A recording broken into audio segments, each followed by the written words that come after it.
My daughter hadn't spoken to me in 5 years after marrying a wealthy cardiologist. Then she called sweet and rehearsed, inviting me to his charity gala at the Four Seasons, Philadelphia. On the way there, I found a wrecked SUV in the rain. A little girl inside couldn't breathe. I performed emergency surgery with a pocket knife and a plastic straw. I showed up late, drenched blood across my clothes. My daughter's eyes met mine for just a moment. Then she looked away as security hauled me toward the door. What neither of them counted on was this: the little girl's mother had watched the whole thing unfold, and she'd already figured out the kind of man my son-in-law truly was. That was when everything changed. Welcome back to Father's Silent Revenge. I'm glad you're here for this one. Before we go any further, take a moment and drop a comment. Who in this story are you already pulling for, and why? I'd genuinely like to know. A quick note before we begin: some elements of this story have been shaped for the purposes of narrative and reflection, and any resemblance to specific real persons or events is entirely coincidental. It's the truth underneath the story that matters. There's a precision to knowing how much time Alvin Decker's heart has left. Not the vague prophecy of the fortune teller, but the hard-earned reading of a surgeon who has spent decades learning what muscle sounds like when it's spent 80 years of labor finally showing through the chest wall. The stethoscope lies cold across my palm. Yellowed walls, overhead strip light buzzing in the corner. That particular smell of antiseptic that does nothing to disguise how old this building truly is. Mr. Decker, I say, lifting the stethoscope away. Your heart is under strain. We're going to change your medication. He gives me the same slow nod he always does, a man who has learned to receive news without drama, grateful in that quiet way that needs no words. Alvin Decker has been sitting in this chair for 15 years, ever since I hung a shingle in a neighborhood where physicians rarely set up shop and almost never stay. 80 years old. Stage 3 heart failure. He trusts me the way you trust someone who has bought you more time than the medical literature ever promised. Doc, he says, that graveled, unhurried voice of his. 15 years you've been looking after me. You're the only one that actually listens. I help him with his shirt buttons because his hands won't cooperate anymore. Then watch him make his slow passage toward the door, where Opal stands ready with his prescriptions. Opal, my day nurse, 43, eyes worn from long hours, hands that never seem to falter. 3 years she's worked beside me, and never once raised the question of why a physician with my history runs a Kensington clinic instead of an operating suite at Jefferson University Hospital. She already knows. Anyone who has been here long enough does. After he's gone, I lower myself into my desk chair and find my gaze settling, as it often does, on the old leather medical book propped in the corner. Everything else in this room belongs to the neighborhood's scarcity. That book does not. Brown cover spine giving way at the seam, and just inside the front page an inscription written in a hand I would know anywhere for Conrad with all my love. Nadia, 1985. Beneath her name, a little clover she'd drawn in blue ink. Nadia pressed that book into my hands on our wedding day 36 years ago when I was 22, and arrogant enough to think I could rescue everyone. She was the wiser of the two of us, she always had been, and she understood that book would still mean something long after every last flower from that day had turned to dust. Nadia died 5 years ago. Not in a crash, not from anything sudden, but from heart valve failure, the kind that a competent surgeon could have addressed if the relevant research had been ready. I was leading cardiothoracic surgery at Jefferson Medical College, 53 years old, 12 months from completing the very work that might have kept her alive and the lives of hundreds after her. 12 months short. And so I walked away. The title, the income, the theaters where I had spent 30 years earning my place. I surrendered all of it. I came to Kensington to this clinic where plaster flakes off the walls and the boiler gives up every winter because losing Nadia forced me to see what my ambition had always obscured. Time is not impressed by rank. If the heart valve research was ever going to be finished, if I was going to ensure that the next person like her had a chance, then what I required was months and years, not a prestigious address. I noticed the stethoscope has grown warm. I've been clutching it against my chest without thinking. 5 years of placing this instrument against strangers' chests because I failed to save hers. I call through to the front and tell Opal to put Mr. Decker in the book for next week and to hold my calls until the afternoon. She nods and moves off down the hall. I look back at the book, my thumb tracing the little clover. The work is nearly there. 9 months, perhaps 10, before the research is fit to submit. Not for recognition, not for money either. Only so that the next Alvin Decker's granddaughter is spared a doctor standing in a doorway saying, "I'm sorry," when the thing was always fixable. The clinic empties as the day fades. Outside Kensington in December, gray and cold and unremarkable. I'm reaching for my coat when the phone goes. The name on the screen is one I haven't encountered in 5 years. Petra, my daughter, Totikeoron. Now unseen, since she stood at Nadia's graveside in expensive shoes and slipped away before anyone sat down to eat. We had been genuinely close once before residency, and faculty years consumed everything before she concluded that a father practicing in Kensington was a liability she could not carry. I pick up. "Dad." Her voice has a brightness to it. I don't place not the brightness of someone who has missed you, but of someone who has been through the lines enough times to deliver them smoothly. "It's Petra. I know it's been a while. I'd love to see you tomorrow evening." "Tomorrow evening," I say back to her. "There's a charity dinner, Four Seasons Philadelphia, 7-0. Just something small family." A pause settles between us, and in it, I can hear the machinery working the gap between the words and whatever is actually being managed. "Will you come?" I mark what goes unasked. Not "how are you holding up?" Not "what have these 5 years looked like for you?" Not any acknowledgement of the silence that preceded this call. Just the event, the hour, the address. "Who else is coming?" I ask. "Oh, Gareth and me, a handful of close friends. Nothing elaborate." Still that same carefully modulated lightness, the voice of someone reading from a draft. "I genuinely want you there, Dad. We've let too long go by." Why now, though? Why after 5 years of nothing does she sound as though she's performing rather than calling "Why the Four Seasons" when she is perfectly aware I no longer belong in those rooms? Why does she call it family when she spent 5 years excising me from hers, even so? She is still my daughter, and 5 years is long enough to wonder whether the door between us will ever reopen. "I'll come," I tell her. "Wonderful." The smile is audible, but it doesn't live in the voice. It floats on the surface, pleasant without weight. 7:00 sharp. Don't be late. The line cuts before I can say another word. I remain at my small desk, phone in hand, watching Kensington go dark beyond the glass. I set it down carefully. 3 days earlier, Gareth's project submission had turned up in the Jefferson Medical College advisory newsletter. I had rung Cormac Vane, the sharpest student I ever trained, now a federal IP attorney, and asked him to run a quiet check on the archive records. I'd said nothing to anyone else. I was not yet certain enough. But this call from Petra that practiced sweetness sitting wrong on every syllable makes clear that certainty can no longer wait.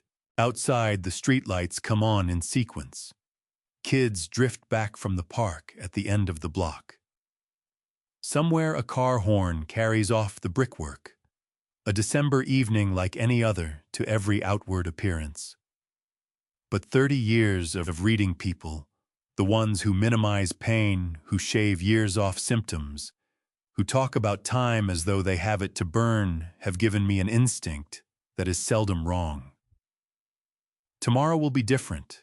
The cruelest fact about betrayal is that you were content while it unfolded. Sitting there that Saturday night after Petra's call, I kept returning to the last time I had actually seen her. November 2020, 13 months before, when she and Gareth made the trip to visit. I recall the genuine lift I felt when I heard them knock. "Dad, nobody makes tea like you," Petra said that afternoon, folding herself onto my old sofa. 27, draped in clothes whose cost would have strained even a Jefferson Medical College paycheck. Gareth and I were saying just the other day we need to do this more. Gareth Colvin, 35 years old, a cardiologist whose ambition was visible in every movement, whose smile was calibrated to the millimeter, the kind you see in orthodontist brochures. 3 years married to Petra, and in that time I had been in the same room as him, perhaps 4 times. He sat close to her, one hand settled on her knee. "I'm Professor Hartnell." He always used the title "Never Anything Warmer." "Thank you for having us here. Petra speaks of you constantly." I went to the kitchen to make the tea. Through the doorway I caught the murmur of the two of them in the living room. Nothing I could pull into words, but the register was easy familiar.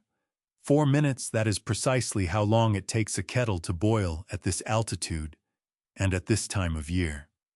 When I came back out with the tray, Gareth's smile was already in place, polished and wide. We covered the usual nothing, whether the clinic, how Petra's work was going. An hour and they were on their feet. At the door, Petra held me briefly. "We'll make this a regular thing," she said. They did not. That afternoon was the last I saw of her until the phone rang tonight. What I was not told, what would only come clear when Cormac Vane's full investigation file landed in front of Baxter Ashford months afterward, was what occurred inside those 4 minutes while the water was heating. Gareth had produced his phone, positioned it above the sheaf of handwritten pages spread across my coffee table, and worked his way through them, 47 pages of my heart valve research, photographed with methodical care. 3 decades of work in those pages. Everything Nadia and I had constructed side by side across all those years. 47 pages. 4 minutes. One perfected smile. He finished his tea. He kept calling me professor in that tone so precisely calibrated to sound like respect. He draped an arm around my daughter's shoulders and told me how grateful he was to have me as family. Then he walked out the door, carrying my life's work on his phone, ready to file it all under his own name. The worst part isn't the theft. The worst part is that I was content while it unfolded. I watched them drive away and told myself that maybe things were finally improving. 30 years in surgery teaches you what it feels like when someone opens you up. What it cannot prepare you for is bleeding before you ever feel the blade. Now it is Saturday evening, December 14th, 2021, and I stand in my bedroom dressing for the 4 seasons. The charcoal suit still hangs in the closet, the one I bought for Petra's college graduation 8 years ago, the only suit I own that still fits properly. I do up the shirt slowly. My hands are steady. 6 decades of surgery trained them that way. The mirror returns a man who looks older than 58, gray hair, needing a cut lines around the eyes that weren't there when Nadia was alive. She'd laugh at me right now, I say to the empty room, getting dressed up to walk into a trap. But I'm going anyway, because Petra is still my daughter, because maybe the rehearsed brightness in her voice means nothing, because hope is a stupid, relentless thing, and it refuses to die even when you understand that it should. I pull open the top drawer of my dresser and retrieve the brown leather medical book, the one Nadia gave me on our wedding day, her handwriting, and that small blue clover waiting just inside the front cover. Since she died in 2016, I have carried this book every single day. Not to read it, not usually even to open it, simply to keep her near. I settle it into my left inner jacket pocket directly over my heart. The weight lands there like a palm pressed gently against my chest. Right here, I say quietly. Over my heart, the same as every day for 5 years. It is ritual rather than reason. The same way some people go on wearing their wedding rings long after their spouse is gone, I carry this book because releasing it would mean accepting that she is truly not coming back. I am not ready for that. The book feels heavier this evening, as though Nadia senses what is approaching and means to be present for it. I work my tie in the mirror, a skill acquired at 20 for my first hospital interview. The man in the glass has no business at the Four Seasons. He belongs in rooms with peeling paint and patients who pay in cash. But a venue doesn't alter who you are. Four Seasons or Kensington, I tell my reflection. I'm still the same man. I switch off the bedroom light and move through the apartment windows, checked stove confirmed off. Old habits Nadia instilled when we were young together. At the door, I put on the heavy overcoat that has carried me through 5 Philadelphia winters without her. The book rests in my jacket pocket. I can feel its outline through the cloth. I lock up and descend 3 flights of narrow stairs to the street. Philadelphia in December closes around you at once, cold and already dark at 6 in the evening, the sky turning in slow gray coils, as if something is gathering behind it. The first snowflakes have started down, small and hesitant, disappearing the instant they find the pavement. I don't know it yet, but the book I carry, the one I hold close each day as a practice of grief, the one I cannot put down, because putting it down means admitting she is genuinely gone, will be what saves me tonight.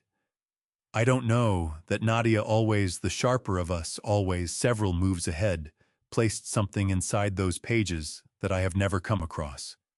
Something she understood I would need, even though she was gone before any of this began. All I have right now is the familiar weight against my chest and the memory of Petra's voice, practiced and sweet and off, drawing me toward a room where I don't belong. The snow thickens. I set off toward whatever is waiting at the Four Seasons, carrying evidence I don't yet know I possess. There is something about expensive corridors. They are constructed to carry whispers. I reach the Four Seasons just past 7, the snow now falling in earnest. Doyle Kinnear, the valet in a crisp white jacket, studies my 22-year-old Oldsmobile with the expression of a chef who has just discovered something unwelcome in his kitchen. He accepts my keys with polished courtesy and directs me toward the entrance. I skip the main lobby. Something about the way Petra sounded on that call turns me toward the side entrance instead. A ground-floor corridor sweeping past conference rooms toward the VIP lounge. The carpet absorbs every footfall completely. The lighting is warm, amber-toned. That is when his voice reaches me. It comes from an alcove just around the corner, a recessed service doorway, but sound moves strangely in these buildings, bouncing off marble and hardwood until words carry much farther than their speaker intends. Gareth's voice. Unmistakable. "Miriam," he says, and the way he pronounces her name brings me to a full stop. Not the tone reserved for colleagues, the tone of someone who knows how that person sounds behind closed doors. After the signing, same place as always. I'll take care of everything on my end. I hold perfectly still around the corner, out of his sight. No, she doesn't suspect anything. I can hear the smile threading through the words, the same polished smile that sat across my living room while he drank my tea. By the time anyone pieces it together, the contract will be signed. A pause. He is listening. "I have to go," he says, voice cutting short. "Someone's coming." Footsteps move away deeper into the building. I count 30 seconds before continuing down the hall. Miriam Ashford, the billionaire's wife. Of course. The pieces assemble with surgical exactness. Petra didn't invite me because she missed her father. They require something from me tonight. And Gareth isn't taking my research purely for financial gain. He is constructing something more layered, something that runs through the man financing the project and that man's wife. I keep walking. I give nothing away. The surgeon's rule: collect all the information before you tell the patient what you found. The VIP lounge sits at the corridor's far end, announced by a brass plaque. Inside, the light runs warmer. The air holds expensive perfume, something floral, that likely costs more per ounce than a month of my rent. Petra stands beside one of the leather chairs in a black dress. She has her hair pulled back the way her mother used to wear it. For a half second, the anger loses its hold on me. "Dad," she says, smiling. "You made it." Gareth emerges from the far corner, drink in hand, that immaculate smile already set in place. "Professor Hartnell," he says. "So glad you could join us." Petra lifts a manila folder and holds it out toward me. Her fingers are steady, not nervous, not guilty, just the clean precision of someone following a plan. "Dad, I need to explain something," she says. The medical advisory board reviewing Gareth's project, they're questioning some of the technical language. They want clarification on a few of the mechanisms. I open the folder. Inside, my pages reformatted and retyped under Gareth's name. "You'd simply be in the background tonight," Petra continues. "If questions come up, you'd help clarify. Nothing formal. You're retired anyway," Gareth adds. "Let this be the work reaching the recognition it deserves. A genuine opportunity." I turn through the pages at a deliberate pace. Page upon page of my research, 3 decades of it, with Gareth's name printed across the top. Then I reach page 45. And there in the lower right corner, so small that most eyes would pass over it entirely, a hand-drawn clover. 4 leaves and a stem rendered in blue ink. Exactly the way Nadia marked every document I ever produced across 32 years. My heart trips once, then settles back into rhythm precisely as it did in theater when something unforeseen emerged, and I had 3 seconds to determine whether to continue or stop. Nadia's clover. On page 45 of another man's file. A signal that refuses to stay buried. I look up at my daughter. She is watching me, and behind her eyes I can see the calculation at work. She knows what is on page 45. She has already seen it. Perhaps she told Gareth about it.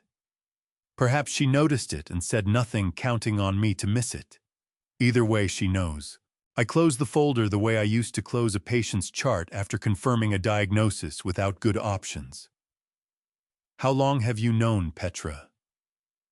My voice is even, not angry, not wounded, simply a man asking for what he needs to know. Her smile doesn't break, but something realigns behind her eyes. A calculation running in real time: deny, deflect, or lie. 3 seconds of silence. 3 seconds that feel more like 30. Gareth begins to speak. "Professor, I don't think..." But I raise one hand, and he stops, because even he can sense what has shifted in this room. Something in the air is different. Petra says nothing, and her silence tells me more than any words she might have chosen. I give a single nod, not agreement, only acknowledgement. I heard. I understand. Then I rise the file still in my hand and take one last look at my daughter. The daughter I surrendered Harvard to spend time with. The daughter whose 3 seconds of silence just told me she knew exactly what her husband had done and chose to keep quiet. "I need some air," I say. I walk toward the door, and neither of them moves to stop me. Sometimes the door you need swings open from the side when you weren't looking. I'm moving away from the VIP lounge, the file still in my grip. Petra's silence still loud in my ears, when a woman steps out from a nearby conference room and cuts across my path. Not aggressively, deliberately. the way someone moves when they've made up their mind about something and won't be dissuaded.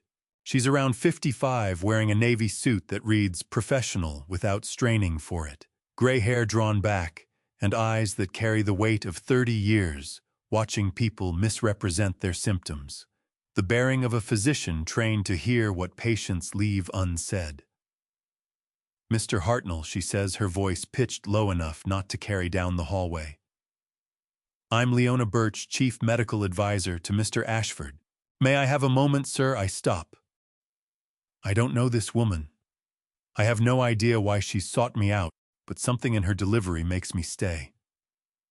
"I've been reviewing Dr. Colvin's submission," she continues, and suddenly I understand why she stepped into my path. The technical work is impressive.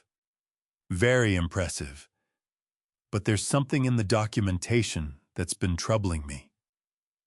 She glances down the hall, satisfying herself that we're alone, then looks back with the particular directness that only develops after decades of delivering bad news.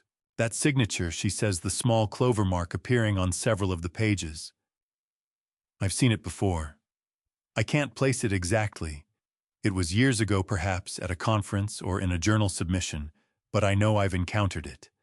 And it wasn't associated with Dr. Colvin's name. My heart is beating steady the way it used to just before surgery. Not faster, just more conscious of each beat." "You have 3 hours, Mr. Hartnell," Leona says. She doesn't explain what she means. She doesn't have to. The contract signing is set for 10:30 tonight. After that point, I have no authority to raise questions. But until then, I do. She reaches into her jacket pocket and produces a business card, pressing it into my palm. "If you have something to say about that signature," she tells me, "you have until 10:30 to say it." Then she walks away, her steps measured and unhurried, rounding the corner toward the elevator bank and disappearing. I stand in the hallway with her card in one hand and Gareth's file in the other. 3 hours, 180 minutes between now and the loss of everything Nadia and I built. I slip the card into my jacket pocket, alongside Nadia's book, and start moving toward the main exit. The hallway stretches ahead of me, more soft lighting, more expensive carpet, more polished marble, throwing my reflection back at me as if I'm passing through somebody else's life. I'm nearly at the main corridor when I hear footsteps behind me. Quick footsteps, purposeful. Gareth's voice, and not the warm, practiced tone from the VIP lounge. Something else entirely. I turn. He's closing the distance fast, and when he's near enough that no one else can hear, every trace of that perfect smile has drained away. His face is cold, calculated, the expression of someone who has run the numbers and knows precisely what he's holding. "Old man," he says, his voice low and sharp. "If you breathe a word about anything tonight, anything, I will report you for illegal medical practice." I don't answer. I just stand there watching him. "Your surgical license expired 3 years ago." Gareth continues, stepping closer. "Never renewed." I checked. "I have the documentation. Every surgery you've performed at that little Kensington clinic since then, illegal. Every single one." He pauses to let it land. "That's 10 to 15 years in federal prison, Professor. For a man your age, you die there." I look at him for a long moment. The man who sat on my sofa drinking my tea. The man who married my daughter. The man who addressed me as Professor with that respectful tone, while systematically stealing 30 years of my work. He checked. Of course he checked. A thief who drinks your tea doesn't leave anything to chance. This isn't panic. This isn't someone scrambling after being caught. This is a contingency plan assembled months ago, waiting to be deployed the moment I became a problem. "Walk away now," Professor Gareth says, his voice almost pleasant again, as though he's offering sound advice, "while you still can." He doesn't wait for my answer. He turns and walks back toward the VIP lounge, confident, unhurried, like a man who just closed out a chess game in 3 moves. I stand there another moment, feeling the weight of Nadia's book in my jacket pocket, and Leona Birch's business card beside it. Then I turn and walk toward the exit. The Four Seasons lobby opens up before me. Marble floors polished to a mirror, finished crystal chandeliers, fracturing light in every direction. The kind of place where money doesn't speak because it has no need to. Doyle the valet spots me coming and already has my keys out, still holding them, as though they might be contagious. I take them without a word and push through the front door. The rain hits my face at once, cold, sharp, real. Not the soft snow from earlier December rain that saturates clothing and turns breath to vapor. The kind of rain that makes you feel every year you've carried. I cross the parking circle to where my 22-year-old Oldsmobile sits, wedged between two cars that cost more than I earn in 5 years. I get in, turn the engine over, and sit a moment listening to the rain drum on the roof. 3 hours until the contract is signed. Gareth's threat suspended over me like a blade. Petra's silence still echoing in my head. And somewhere inside this building, a woman I'd never met before tonight is waiting to see whether I'll step through the door she just opened. I put the car in drive and pull out of the Four Seasons parking circle onto the wet Philadelphia streets, where headlights smear through rain and the city looks like it's coming apart. I drive away, and I don't look back. There's a particular kind of loneliness that comes from calling someone who was once your whole world and hearing only silence on the other end. I drive away from the Four Seasons through rain that has thickened from snow into something heavier, more relentless. Delaware River Drive bends along the harbor, normally scenic, but tonight just dark water and a darker sky. The windshield wipers are laboring, sweeping back and forth in time with my pulse. I pick up my phone at the first red light. My thumb sits over Petra's name in my contacts for 3 seconds before I press it. 1 ring, 2, 3, 4. Then her voice recorded, cheerful, the version of my daughter that exists only in voicemail. "Hi, you've reached Petra. I can't come to the phone right now, but leave a message, and I'll get back to you as soon as I can." The beep sounds. "It's your father," I say. "Call me back when you can." I hang up. The light goes green. I drive another mile before I call again. Same result. 4 rings. Her recorded voice. The beep. "Petra, I need to talk to you about tonight. Please call me." I end the call and set the phone on the passenger seat. The screen stays dark. No callback, no text. Just the glow of passing streetlights sliding across the glass. 4 rings. Voicemail. 4 rings. Voicemail. My daughter has caller ID. She knows it's me. I pick up the phone a 3rd time, then set it back down without dialing. If she won't hear me over the phone, I'll say what needs to be said when we're standing in the same room. And we will be in the same room, because whether Petra wants to acknowledge it or not, I am still her father, and she is still my daughter. And 30 years of silence won't change that, though apparently 5 years can. The radio is running low in the background, news and weather cycling through the same warnings on repeat. A woman's voice, calm and measured, tells me what I already know. The National Weather Service has issued a flash flood advisory for Philadelphia and the surrounding areas through Sunday morning. High winds gusting to 45 mph per 12 km. Heavy rainfall continuing through the night. Motorists are advised against non-essential travel until conditions improve. I look at the empty road ahead. Most people had the sense to stay in tonight. Delaware River Drive stretches out like a tunnel through the rain, lit only by lampposts that turn the wet asphalt into a sheet of mirrors. "Nadia," I say to the empty car, "if you could see me now, driving away from our daughter because she chose them over the truth." The book is still in my left jacket pocket, right over my heart. I can feel its outline through the fabric the way I've felt it every day for 5 years. The weight of it has grown so familiar I barely register it anymore. But tonight it feels heavier, as though she knows what's happening and wants me to know she's still there. The storm outside is nothing beside the one I'm driving away from.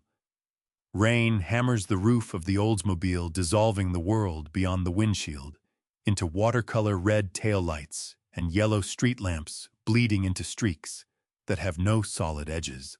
I pass maybe 5 cars in 10 minutes, every one of them moving slowly, cautiously, as though afraid the road might give way beneath them. My hands are steady on the wheel. 30 years of surgery trained them not to tremble even when everything else in me wants to. My mind is running through the numbers 3 hours until the contract is signed.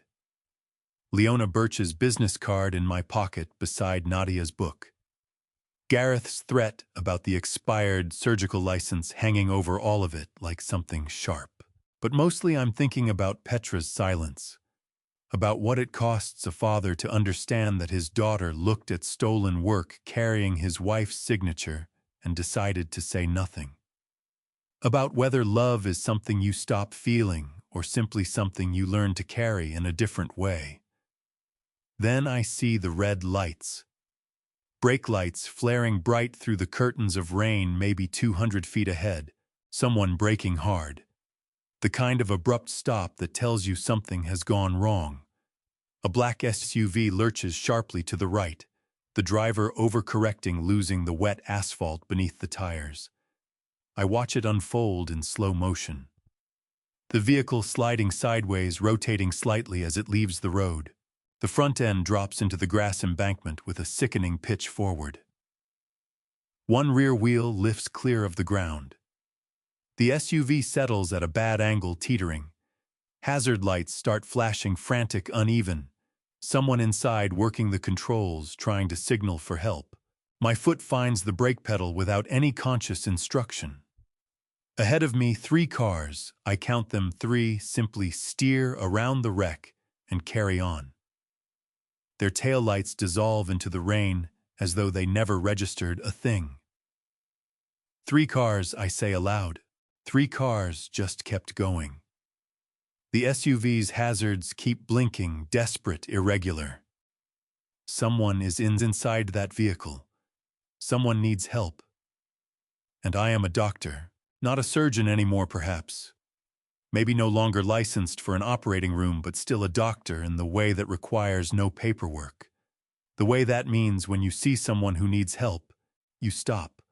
My foot is already slowing the car before I've consciously formed the decision. The Oldsmobile comes down. I pull over about 50 feet past the wreck angle onto the shoulder and switch on my hazards. The rain is hammering the roof so hard, I can barely collect my thoughts. I reach for the door handle. 3 hours until the contract is signed. Gareth's threat above me. Leona Birch waiting on an answer I don't yet have. My daughter refusing to pick up. And here I am, about to step out into a Philadelphia December storm for a stranger, not yet knowing that this 3-second choice to stop when 3 other drivers wouldn't is about to change everything. I push the door open. Rain and wind come at me immediately, soaking through my jacket before I've covered 2 steps. I run toward the black SUV and its flashing hazards, not yet understanding that I'm running toward the moment that will save me. A woman's scream cuts through the storm like a blade, the kind of sound a mother makes when she's watching her child die. I'm moving before I've fully processed anything. Feet slapping wet asphalt, rain soaking through my jacket, plastering my hair flat against my skull. The black SUV sits tilted into the grass embankment, hazard lights still beating their frantic rhythm. A woman stands beside the vehicle, barefoot, dark dress torn at the hem, hair plastered to her face with rain and what might be tears. She's pounding her fists against the rear door, screaming, "Please, please help her. My daughter, she can't breathe." I reach the SUV and look through the rear window. In the back seat, strapped into a child's safety seat, is a little girl, maybe 8 years old. Her lips are blue. Not the pale blue of someone who's cold, the deep purplish blue of someone who isn't getting oxygen. Her chest is heaving in a wrong rhythm, too fast, too shallow. The muscles between her ribs are drawing inward with each desperate attempt. Her small hands are locked around the seatbelt straps, knuckles, white eyes wide with the particular terror of someone drowning on dry land. I know what this is before I've finished looking. 35 years of medicine drilled the recognition into muscle memory: acute asthma with severe airway obstruction. "Ma'am," I say, pulling out my phone. "I'm a doctor." "What's her name?" "Willa," the woman gasps. "Her name is Willa. She has asthma. She's had it since she was 3. I forgot the EpiPen. I forgot. I'm already dialing 911 while yanking on the rear door handle. It's jammed, bent from the impact. The door won't move. 911. "What's your emergency?" "This is Dr. Conrad Hartnell. I have an 8-year-old girl in respiratory distress, severe asthma attack, with suspected airway obstruction. We're on Delaware River Drive, about 3 miles south of the harbor exit. Black SUV single vehicle accident. Ambulance is being dispatched, sir. Estimated arrival 12 minutes. 12 minutes. I look at Willa through the glass. Her lips are darker now. Her chest movements are weakening, not steadying. 12 minutes is too long. I sprint back to the Oldsmobile, pop the trunk, and pull out the small toolkit I keep for emergencies. Inside, a folding knife with a 3-inch blade. I reach into the cup holder and find what I picked up at a gas station this afternoon. A plastic drinking straw still in its wrapper. 35 years of surgery, hundreds of procedures, sterile operating rooms with full surgical teams and proper instruments. Never once in a December storm with a pocket knife and a plastic straw. "Ma'am," I say, running back to the SUV, "I need to get to your daughter. Can you open the front door?" The woman, I realize I still don't know her name, nods and climbs around to the driver's side. The door opens with a groan of stressed metal. I slide across the front seat and reach back to Willa, my fingers finding the latch on her child's seat. I keep my voice level the way I learned in surgery when everything is unraveling and calm is the only thing keeping people alive. "I need you to stay very still. I'm going to help you breathe." Her eyes find mine, blue eyes going unfocused. She gives a weak nod. I unbuckle her and draw her forward, angling her on the seat so I can reach her neck. My hands locate the cricothyroid membrane by touch alone, the small depression between the thyroid and cricoid cartilage, the landmark every surgeon commits to memory in their first year. Rain is still coming down hard. The mother is beside me now, half climbing into the front seat, one hand on my shoulder. "What are you doing?" she asks, her voice fracturing. "Emergency cricothyrotomy," I say. Her airway is blocked. I need to open a new one. I don't wait for permission. There's no time. I pull a ballpoint pen from my jacket pocket, twist off the cap, and remove the ink cartridge, leaving a hollow plastic tube, rigid and clean. I position Willa's head back, slightly palpate the membrane one final time to confirm placement, and make the incision. 120 seconds. That's how long it takes from first cut to first clear breath. I count every one. The knife opens a small horizontal incision through skin and membrane. My finger widens the opening. I insert the hollow pen barrel at a 45-degree angle, directing it downward into the trachea. Blood mixes with rain on my hands. I hold the straw in place with pressure from my palm and watch Willa's chest. 10 seconds. 20. 30. Her chest rises faintly. Air passing through the makeshift tube, bypassing the obstruction, reaching her lungs. 40 seconds. 50. Her lips begin to shift color. Not quickly, not dramatically, but steadily, the purplish blue retreating toward pale pink. 60 seconds. Her breathing pattern changes from desperate clutching gasps into something more organized. Still labored, but continuous. 90 seconds. Her eyes sharpen, pulling back into focus. She's looking at me, confused, frightened, but alive. 120 seconds. The mother is on her knees in the wet grass beside the open door, both hands pressed over her mouth, watching her daughter breathe. Willa's chest rises and falls. Pink is moving into her cheeks. Her fingers release their grip on the seatbelt straps. She opens her mouth. It takes 2 tries, and what comes out is a hoarse whisper. "Who are you?" I look at this little girl I just saved with a pocket knife and a plastic straw in the middle of a December storm. And the first name that comes to mind isn't my own. Russell, I say. My name is Russell. That's my father's name. The Philadelphia mechanic who showed me that a man's calloused hands are nothing to be ashamed of. The one who claimed a front row seat at my wedding and leaned over to tell me Nadia had the sharper mind between us. I have no idea yet, but 3 hours from now, that name will be the loose thread that pulls the whole thing apart. A doctor called Russell. Jefferson Medical College medical records. Professor Conrad Hartnell, son of Russell Hartnell. That chain of recognition is what eventually rescues me. But none of that exists yet. Right now, the only things I know are that Willa is breathing and her mother is weeping. And somewhere behind, the rain sirens are closing in. There are engines you could pick out of 1,000 without ever opening your eyes. And there are betrayals that announce themselves before the headlights even sweep across you. I'm crouched over Willa, one hand braced against her shoulder to hold her on her side, the other pressed to the pulse point at her wrist. The makeshift airway is doing its work. Each rise and fall of that improvised tube tells me she's still with me. The rain hasn't quit, but it's eased the downpour, pulling back from savage to merely relentless.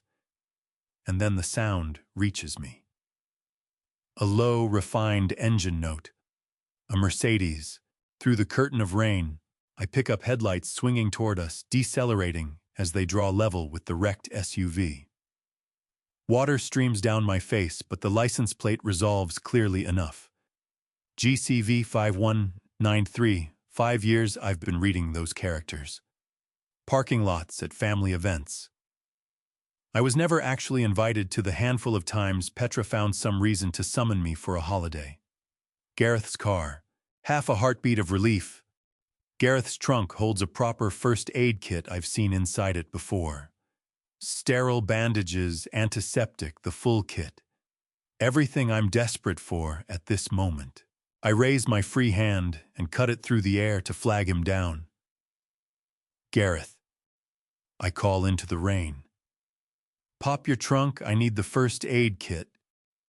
The Mercedes idles down to a near stop, maybe 20 ft out. The driver's side window descends 10 centimeters and no further. From my position on the ground, I can measure it precisely. 10 centimeters. Wide enough to study the scene. Wide enough for Gareth to take in every detail of what he's looking at. Me soaked through on my knees in the rain. Willa, the airway tube standing out from her throat. My hands and jacket dark with blood. The crumpled SUV tilted in the ditch. Miriam hugging herself in the wet grass a few feet away. He looks. Through that narrow gap, I can read his face without any trouble. Nothing moves in it. No alarm, no instinct toward the door handle, only a cold, silent calculation. And then the glass rises. The Mercedes engine climbs in pitch.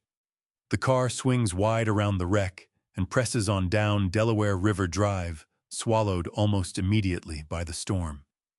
Miriam is on her feet before the taillights have traveled 10 yards. Stop. The word tears out of her as she runs toward the road, both arms thrashing overhead.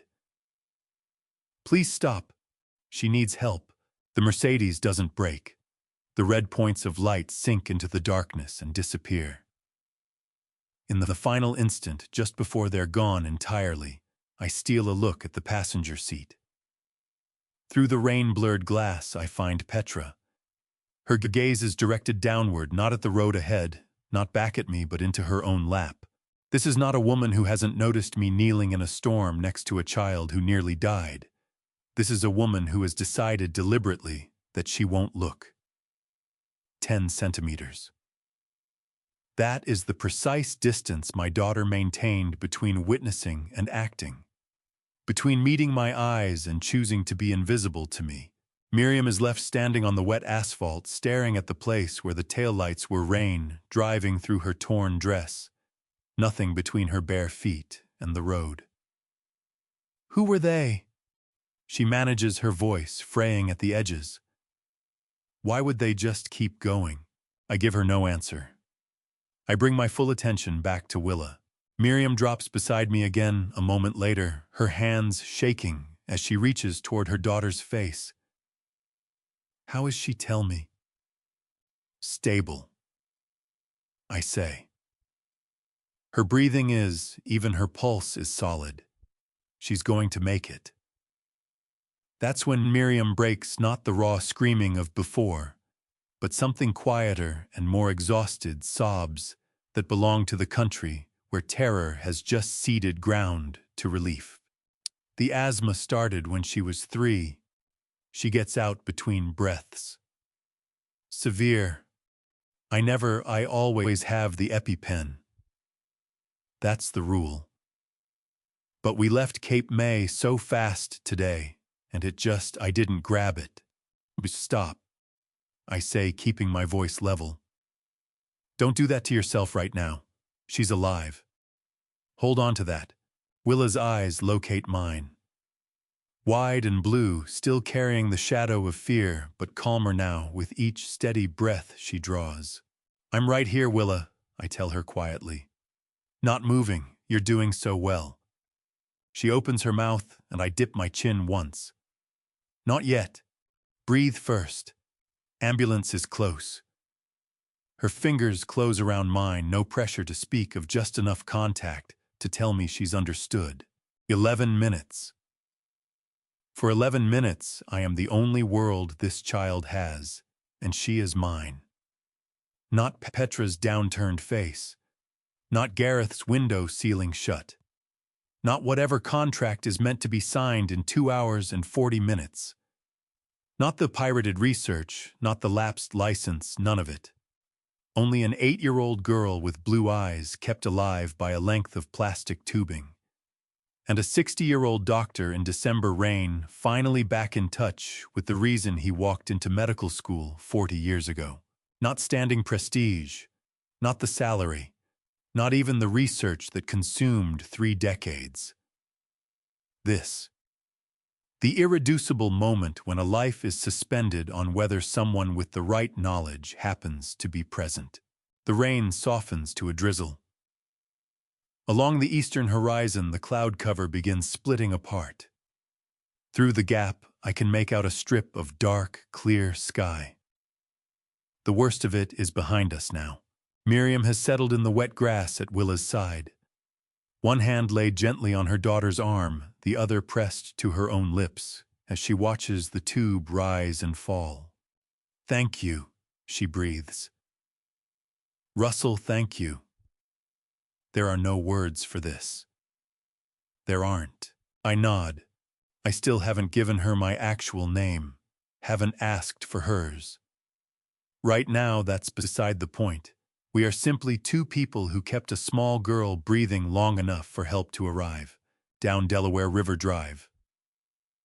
Far enough that it almost vanishes beneath the rain. A sound builds and sharpens. A siren coming fast.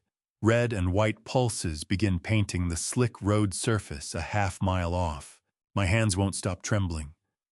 Not cold, not fear, it's the aftermath of 35 years of surgical discipline firing in a compressed burst across 120 seconds. My body is still settling the account. The surge of adrenaline the moment I saw Willa's lips go blue.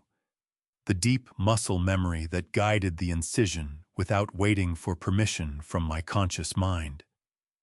The quiet, iron-cold terror of knowing a fractional error in angle would have ended her.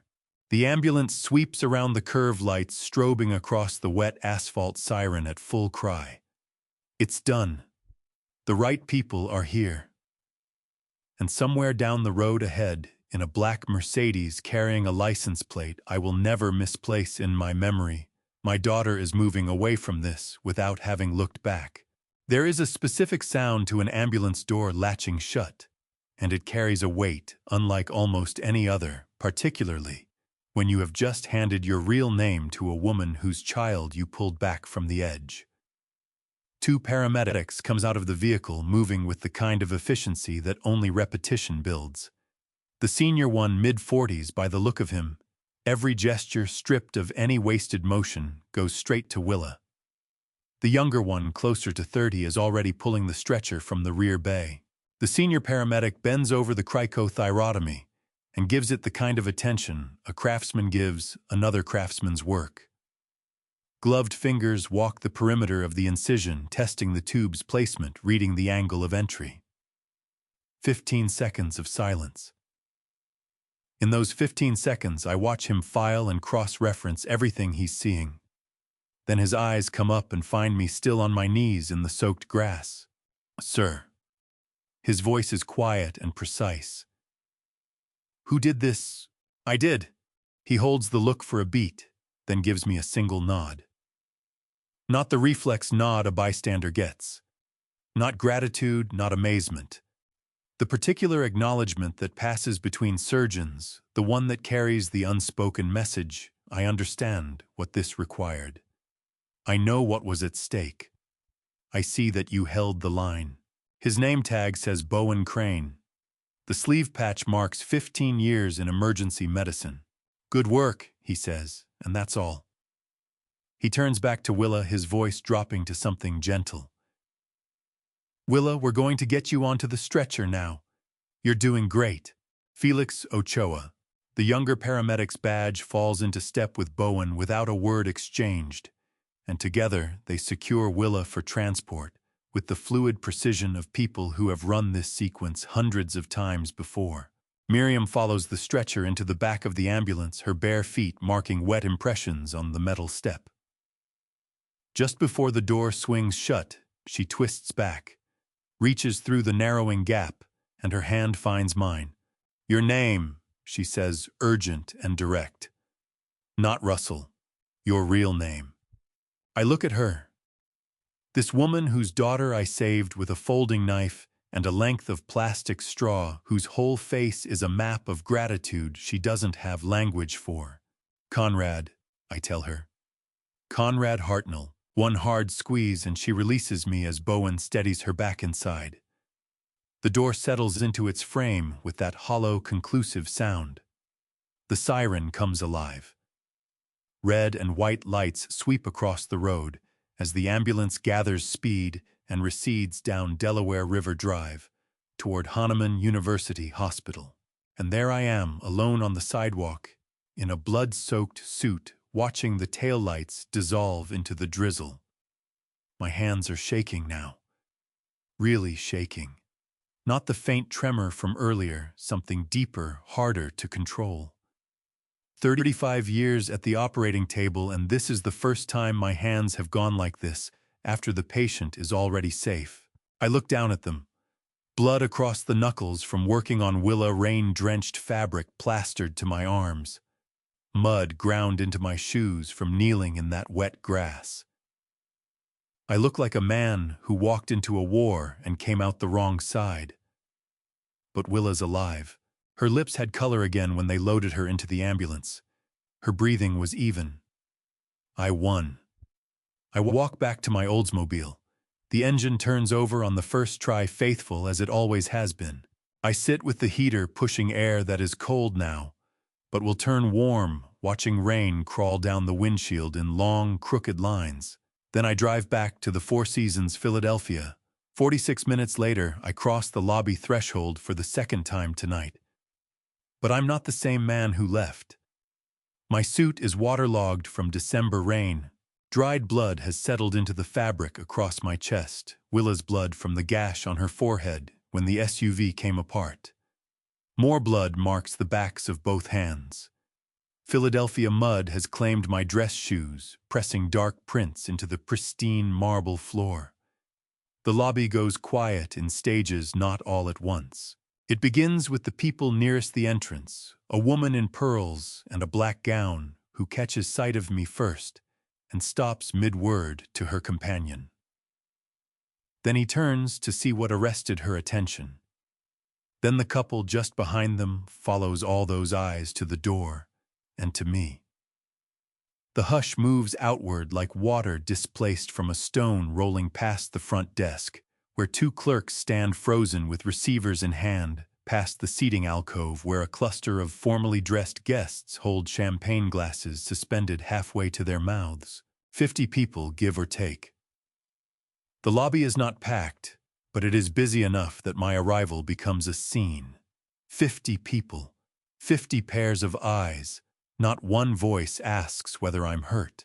A security guard posted near the elevators shifts half a step in my direction, then reads something in my face and thinks better of it.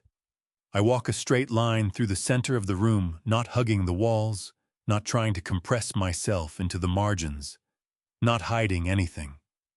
The same deliberate stride I used to carry me from the parking structure to the operating theater at Jefferson Medical College. Every step with intent. I left my phone and my wallet in Petra's car before going into the VIP lounge. I need them back. But more than that, I need to watch her face when I come through the door looking like this. I need to see Gareth's expression when the man whose life's work he pilfered walks into the middle of his celebration covered in blood. The ballroom doors are ahead of me, brass handles polished to a gleam beneath the lobby chandeliers. Behind me, I can already make out murmurs, starting up hushed voices, turning over who I might be, what could have happened, why security is standing down. I don't look back. I reach the doors and stop for just a moment, eyes dropping once more to my hands. Dried blood lodged beneath my fingernails. Rain still running from the hem of my jacket. The shape of Nadia's book pressing against my ribs from the left inner pocket. On the other side of those doors, an orchestra, the low roar of 300 voices, the bright percussion of champagne glasses touching the full sound of a celebration that has been running for hours in my absence. I press the doors open and walk in. The worst silence is not the kind that descends when you enter a room. It's the kind that lives behind your daughter's eyes when she sees you and elects to look somewhere else. The doors swing wide and I step through. The Spanish ballroom opens in front of me. Crystal chandeliers fracturing light in every direction. 300 guests in formal wear tables spread under white linen. An orchestra working through something classical in the far corner. The sort of room where money has long since stopped feeling the need to announce itself. The silence moves out from the entrance in a wave. Conversations collapse mid-sentence. People pivot.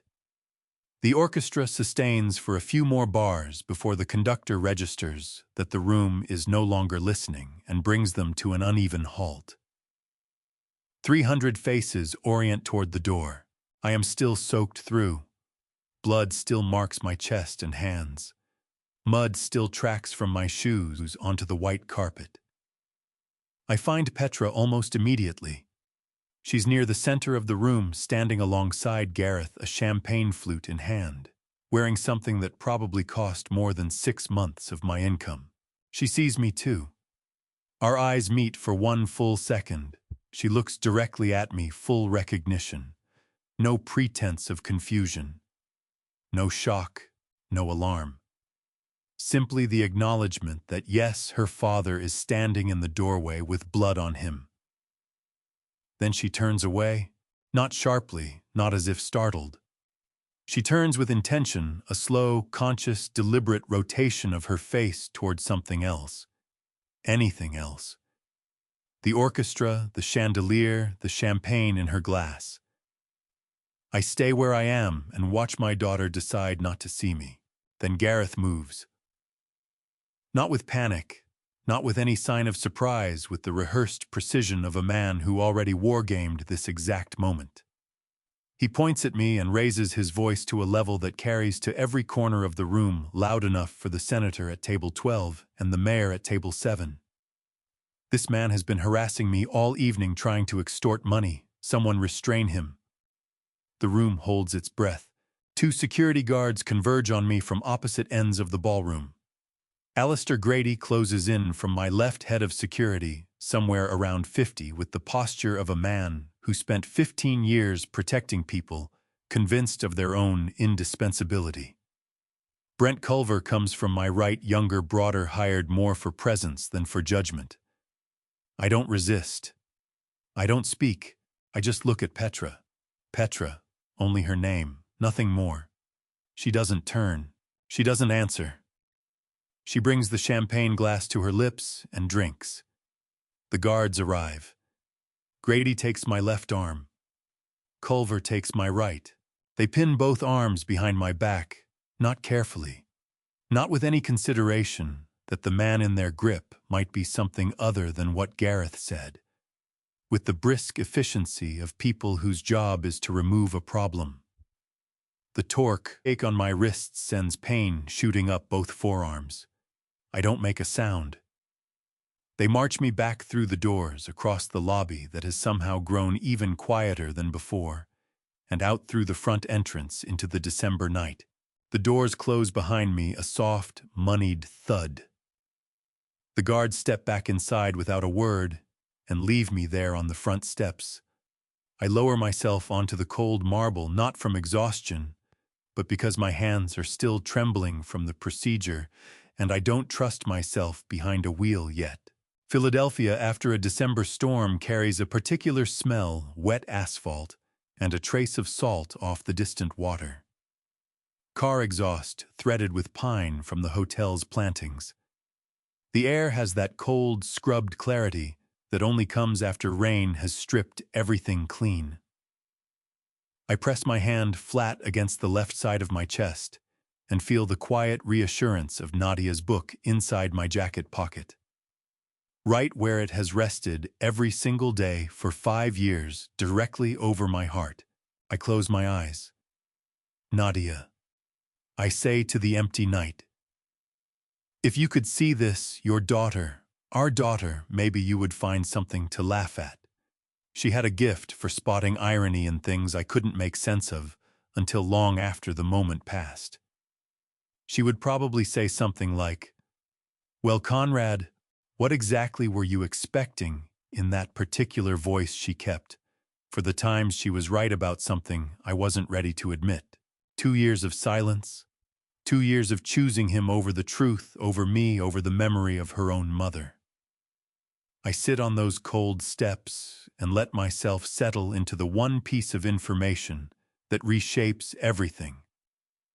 The detail that Cormac Vane's investigation had placed in front of the advisory board earlier tonight. September 2019. Over 2 years ago, Petra had noticed image files on Gareth's phone. Files showing pages of handwritten medical research, each carrying a small clover drawn in blue ink at the bottom. Nadia's clover, the private signature she had pressed onto everything I wrote across 32 years of marriage. Petra had seen it. She had recognized it. She had asked her husband what those documents were, and Gareth had lied to her face, borrowed reference material from a colleague, nothing to concern herself with. And Petra, my daughter, Nadia's daughter, had chosen to believe him. Not because the deception was airtight, not because she lacked the means to know better, because she didn't want to surrender the life she'd built around him. The money, the position, the easy confidence of a man who once sat across a dinner table from his father-in-law while systematically stealing 30 years of his work. September 2019. Not 2 days of looking away. Not 2 weeks of quiet complicity. 2 full years of knowing and choosing every single morning not to see. Now I understand. Understanding doesn't require forgiveness. I remain on those cold marble steps outside the Four Seasons Philadelphia, blood drying on my hands, rain still draining from my jacket. And for the first time in 5 years, I understand my daughter with complete clarity. She is not a victim. She was never deceived. She made her choice, and she made it again and again every day for 2 full years running. I lose track of how long I sit there. 10 minutes, maybe 20. Time behaves differently when you're in the wreckage of what was once a family. Then a sound reaches me. Tires rolling across wet cobblestone. I open my eyes. A black Suburban is coming through the hotel gates, its headlights slicing the dark. The engine cuts. The door swings open. A figure steps into the amber light of the entrance canopy. The woman who climbed out of that Suburban moved the way someone moves after 4 decades of teaching children that running in hallways is not acceptable, unhurried, grounded, the kind of presence that makes grown adults unconsciously pull their shoulders back. Miriam Ashford. I place her at once, even though we'd only met an hour ago in the rain on Delaware River Drive. She has exchanged the torn dress for a dark coat. Her hair, no longer whipped loose by the storm, is drawn back with the same exactness she must have applied to managing classrooms for 30-plus years. 68 years old, a retired principal, and her bearing carries every year of the authority that role required. Her gaze sweeps the hotel entrance and lands on me folded there on the cold stone steps. She comes directly toward me, brushing past the valet, who moves to take her coat past the doorman who steps forward to assist, as if neither of them registers. She walks straight to where I'm sitting in my blood-stained suit, my hair in disarray, bruising already forming on my wrists. I try to rise. My legs have other ideas. They've gone stiff and cold, sitting on that marble muscles, locked and protesting. I manage about halfway up before she reaches me. Conrad. She says not a question, a statement of recognition. Respect. Mrs. Ashford. I begin, my voice scraping out rougher than I'd intended. I'm sorry. They won't let me. Her eyes drop to my wrists. The bruises have darkened in the yellow wash of light spilling from the lobby. Clear marks where Alistair Grady and Brent Culver had wrenched my arms behind my back. Finger-shaped impressions that tell their own story about how I was handled. Her expression holds steady, but something behind her eyes goes hard. Willa is safe, she says quietly, and something inside my chest comes loose. She's at Hahnemann University Hospital. Russell just left the hospital to meet us here. She's being well looked after. My shoulders fall. My eyes shut for just a second.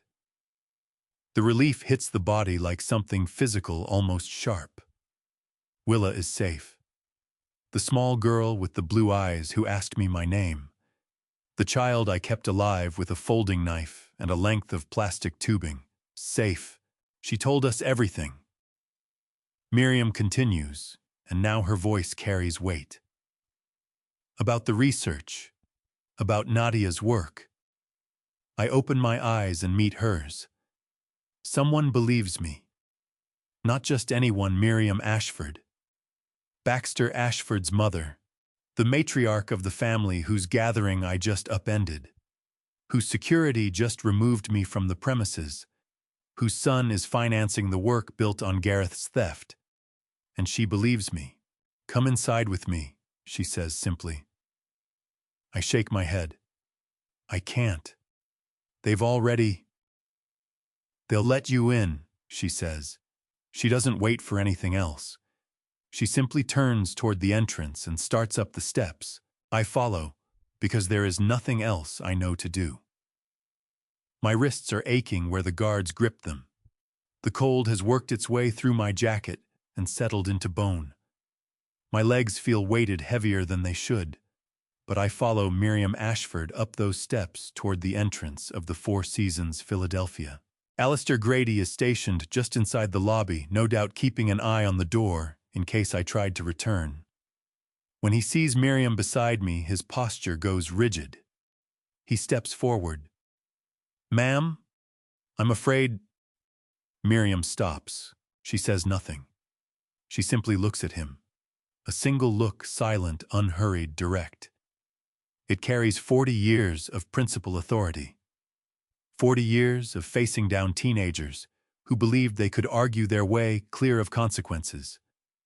40 years of sitting parents across from her desk and waiting while they explained themselves. 40 years of being the last word in any room. Grady's mouth opens and then closes without finishing the sentence. He steps aside. Miriam walks past him. I follow, still not entirely trusting what I'm seeing. The lobby's warmth hits my face as we come inside after the December cold. The shift in temperature makes my skin sting. The space is not deserted. Perhaps 40 people spread across it. Some at the front desk, some waiting on the elevators, some settled into the deep chairs near the fireplace. Conversations cut off mid-sentence. A woman in pearls holds a champagne glass, arrested halfway to her lips. A man in a tuxedo stands with his phone still at his ear, not speaking, just staring. The valet who watched me dragged out an hour ago is now gaping as I walk back through the same entrance beside Miriam Ashford. Every eye is on us. Miriam's pace doesn't waver. She crosses toward the elevators with the same measured, purposeful stride she must have used walking her school's corridors between classes. No hurrying, no slowing, just absolute forward motion. I stay at her side, aware of the weight of all those eyes tracing our path across the marble. Our footsteps carry in the sudden quiet. The ambient music from somewhere in the walls seems to rise now that conversation has stopped. A woman murmurs something to the person beside her. A man reaches for his phone, but no one moves to intercept us. No one tries to stop us. We arrive at the elevators. Miriam presses the call button. The chime sounds too loud in that silence. The doors open at once. She gestures toward the car. After you, Conrad. I step in. She follows. The doors begin to draw shut. In the narrowing gap of light, I catch movement at the far end of the lobby, someone emerging from the corridor that connects to the parking structure. Russell, Miriam's other son, the doctor from Hahnemann University Hospital, evidently just arrived after checking on Willa. He sees me standing in the elevator beside his mother. His face goes slack, then sharpens with recognition. Then the doors close and we are climbing toward the 12th floor, where 300 guests are celebrating Gareth's stolen triumph, with no idea that everything is on the verge of collapse. The elevator hums around us, rising through the Four Seasons Philadelphia. The numbers above the door tick upward, 5, 6, 7 each floor, narrowing the distance to what is waiting in that ballroom. Miriam's phone rings. She draws it from her coat pocket and answers without a beat of hesitation. Yes, this is Miriam Ashford, she says. A pause. What's happened? I watch her face as she listens. The elevator keeps climbing. 8, 9. I see, she says. Another pause, longer. Russell, are you certain? My pulse stumbles. Russell. The name I gave Willa when she asked who I was. My father's name. Jefferson Medical College medical records. Russell Hartnell was the father of... She stops. Her eyes sharpen, fixing on me with a look I can't fully decode. And Conrad Hartnell, she says into the phone, but her gaze hasn't moved from my face. Conrad Hartnell of Jefferson Medical College. The elevator reaches 10. Thank you, Dr. Mercer, she says. Yes, I understand. I'll be in touch shortly. She ends the call and holds the phone still in her hand for a moment. Conrad Hartnell of Jefferson Medical College. She says again, this time as a question aimed directly at me. I nod. A long time ago. Head of cardiothoracic surgery, she says, and it has stopped being a question. I know that name. My husband knew that name. Baxter has spoken of you. The elevator chimes softly at the 11th floor, The heart valve research. She goes on, things falling into formation behind her eyes. The work Gareth is presenting tonight, that's yours. Yes, I say, just the one word. The recognition in her expression shifts into something I hadn't expected from her. Not pity, not sympathy, but understanding. She is no longer simply a woman who drove across town because a stranger saved her granddaughter's life.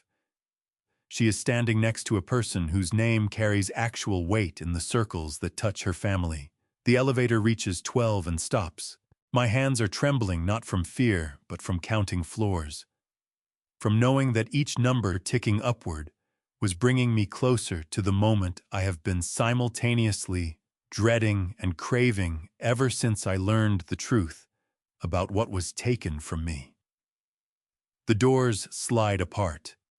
Miriam steps out first. I follow her down a short hallway, deep burgundy carpet, underfoot walls hung with art that probably costs more than a year of clinic earnings. At the far end, the Spanish ballroom announced by ornate double doors. Before I tell you what I found, sitting on those steps, and what it would ask of me to keep going, I want to put something to you. If you discovered that someone close to you had been quietly choosing against you day after day, would you reach out to them? Or would you let the silence say what words never could? Through the doors, we can hear the orchestra playing the layered murmur of 300 voices, glasses touching the full sound of a celebration running at peak. Miriam pauses at the doors and glances at me. Ready? She asks quietly. No, I tell her. But it doesn't matter anymore. She gives one short nod, then drives both doors open with both hands. Sound and light come flooding out. The orchestra mid-phrase. Conversation stacked on conversation. Crystal chandeliers throwing light in every direction. 300 guests in formal wear tables under white linen champagne moving freely, the whole apparatus of wealth and standing in full operation. I step through beside Miriam. The silence doesn't arrive all at once. It advances like water turning to ice, beginning at the door and spreading outward. The guests nearest us feel it first, conversations, stumbling heads swiveling. Then the people behind them catch what everyone is looking at and go quiet. Then those beyond them. The orchestra holds on for perhaps 5 more measures before the conductor registers that no one is listening and hauls them to an uneven halt. 300 faces orient toward us. I'm still in my blood-stained suit, still marked by everything this night has put me through. But I am not alone this time. I am standing beside Miriam Ashford, and every person in this room understands what that means. Gareth stands at the podium near the front of the room.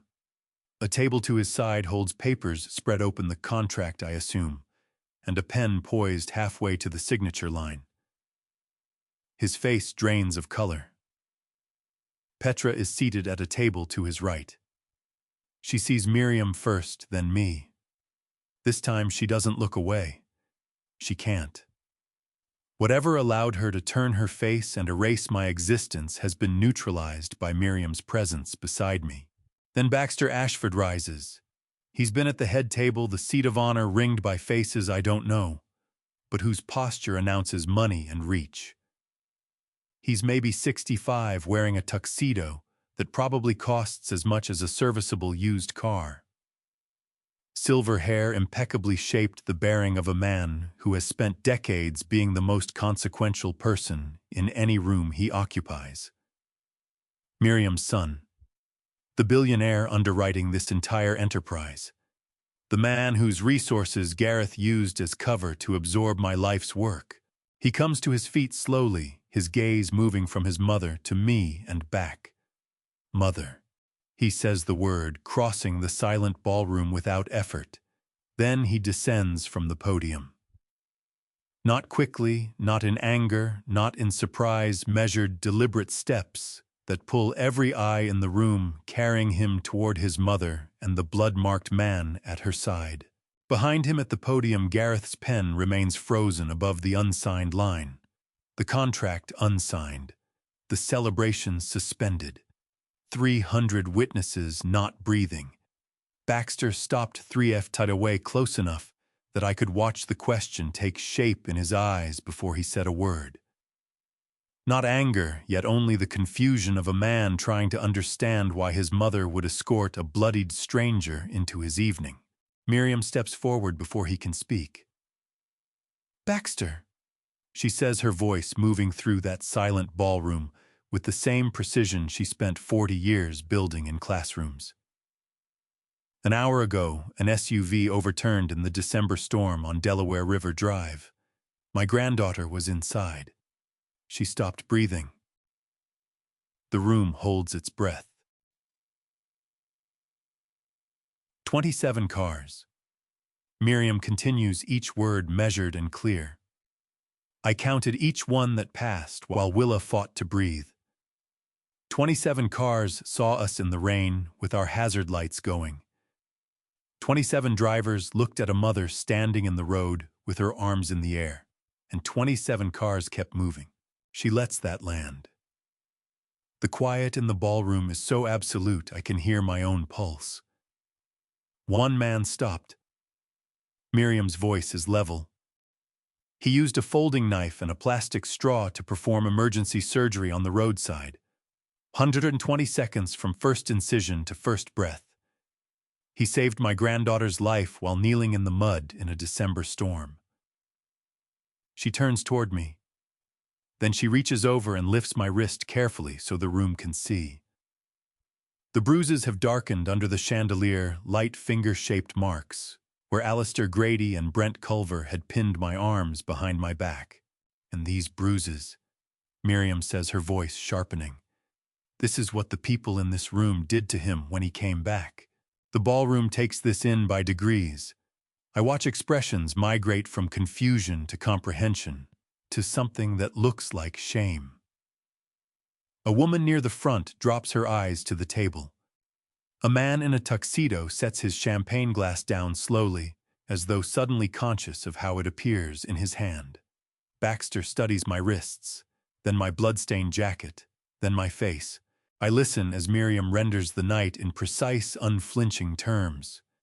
27 cars, 120 seconds, one plastic straw. My own desperate actions heard through her measured voice, every detail accurate, nothing inflated, nothing softened. Just the arithmetic of abandonment set beside the single fact of a man who chose to stop. Baxter moves a step closer. He examines my face with focused attention. I don't follow his expression at first, then it shifts. Recognition. "Professor Hartnell," he says slowly. I give a slight nod. "Conrad Hartnell." He says again, the name surfacing from somewhere far back in memory. Then Baxter Ashford does something I was not prepared for. He kneels, not a dip of the head, not a gesture of polite acknowledgement. He actually kneels on the ballroom floor in his tuxedo, a 65-year-old billionaire lowering himself to one knee in front of a man his own security had dragged out less than 2 hours before. "Professor Hartnell," he says, looking up at me. "Conrad Hartnell of Jefferson Medical College. You performed life-saving heart surgery on me 20 years ago at Jefferson University Hospital." The memory surfaces in pieces. A younger man on the table. Emergency valve reconstruction. A 3-hour surgery that by rights should have taken 5. His face washed out under the operating lights. "See, I remember your name," Baxter says, "as I remember my father's." He rises slowly, and when he looks at me now, it is not as an intruder, not as a problem that needs removing, but as someone who carries a debt he has never forgotten. Then he turns toward the podium where Gareth stands, still frozen. "Mr. Colvin." Baxter's voice carries the full length of the room without effort. "You presented this heart valve reconstruction work as your own invention. You've spent this evening accepting congratulations for pioneering research that would transform cardiac surgery." He gestures in my direction. Its author is standing in front of me. The man who saved my life. The man who saved my mother's granddaughter tonight, using abilities that require 30 years to build. Baxter's voice does not climb. He has no need to raise it. The authority is already there. I want your explanation, Mr. Colvin, now, in front of everyone present. Gareth stands at the podium, the contract spread before him, pen still in his grip. 300 witnesses fix on his face. I can see the calculation running behind his eyes, the mathematics of denial against confession. The cost of truth weighed against the cost of lies told in front of Philadelphia's elite. Whether to press forward or concede, whether to come at me or step back. His face moves through shock, fear, anger, and calculation in the space of perhaps 5 seconds. Then he opens his mouth to speak. Gareth's mouth shuts again. Opens. His hand tightens on the pen. Petra is at a nearby table, her champagne forgotten in front of her. Her eyes on her husband with an expression I can't easily name. Not surprise, not shock, something else. The look of someone watching a carefully constructed edifice begin to give way. Gareth glances at Petra, then at Baxter, then at me. At last he looks down at the contract still unsigned, at the pen in his hand, that was supposed to close a deal worth millions, at the 300 people who came here to celebrate his achievement. Mr. Ashford, he says, and his voice has changed. The charm is gone from it. The confidence, what's left, is just caution. I can explain. Then explain, Baxter says. The ballroom waits. Gareth Colvin stands at the podium, pen in hand, 300 witnesses trained on his face. I watch the exact moment he settles on which lie to use next. He straightened his shoulders, his manner pivoting from defensive to calculated. He opened the leather portfolio in front of him with deliberate hands and drew out a single document. Before we entertain Dr. Hartnell's theatrics, he said, his voice gathering confidence, the board should be informed of something material about the man making these accusations. Baxter's eyes narrowed. Get to your point, Colvin. Conrad Hartnell's medical license expired 3 years ago. Gareth pushed the document along the table toward Baxter. Yet he has continued seeing patients, conducting research, and holding himself out as a practicing physician. That is unlawful in every jurisdiction. The room went still. Every eye came to me. I have records documenting at least 47 patient consultations over the past 3 years. Gareth pressed on his footing, firming beneath him. Each one constitutes a separate count of practicing medicine without a valid license.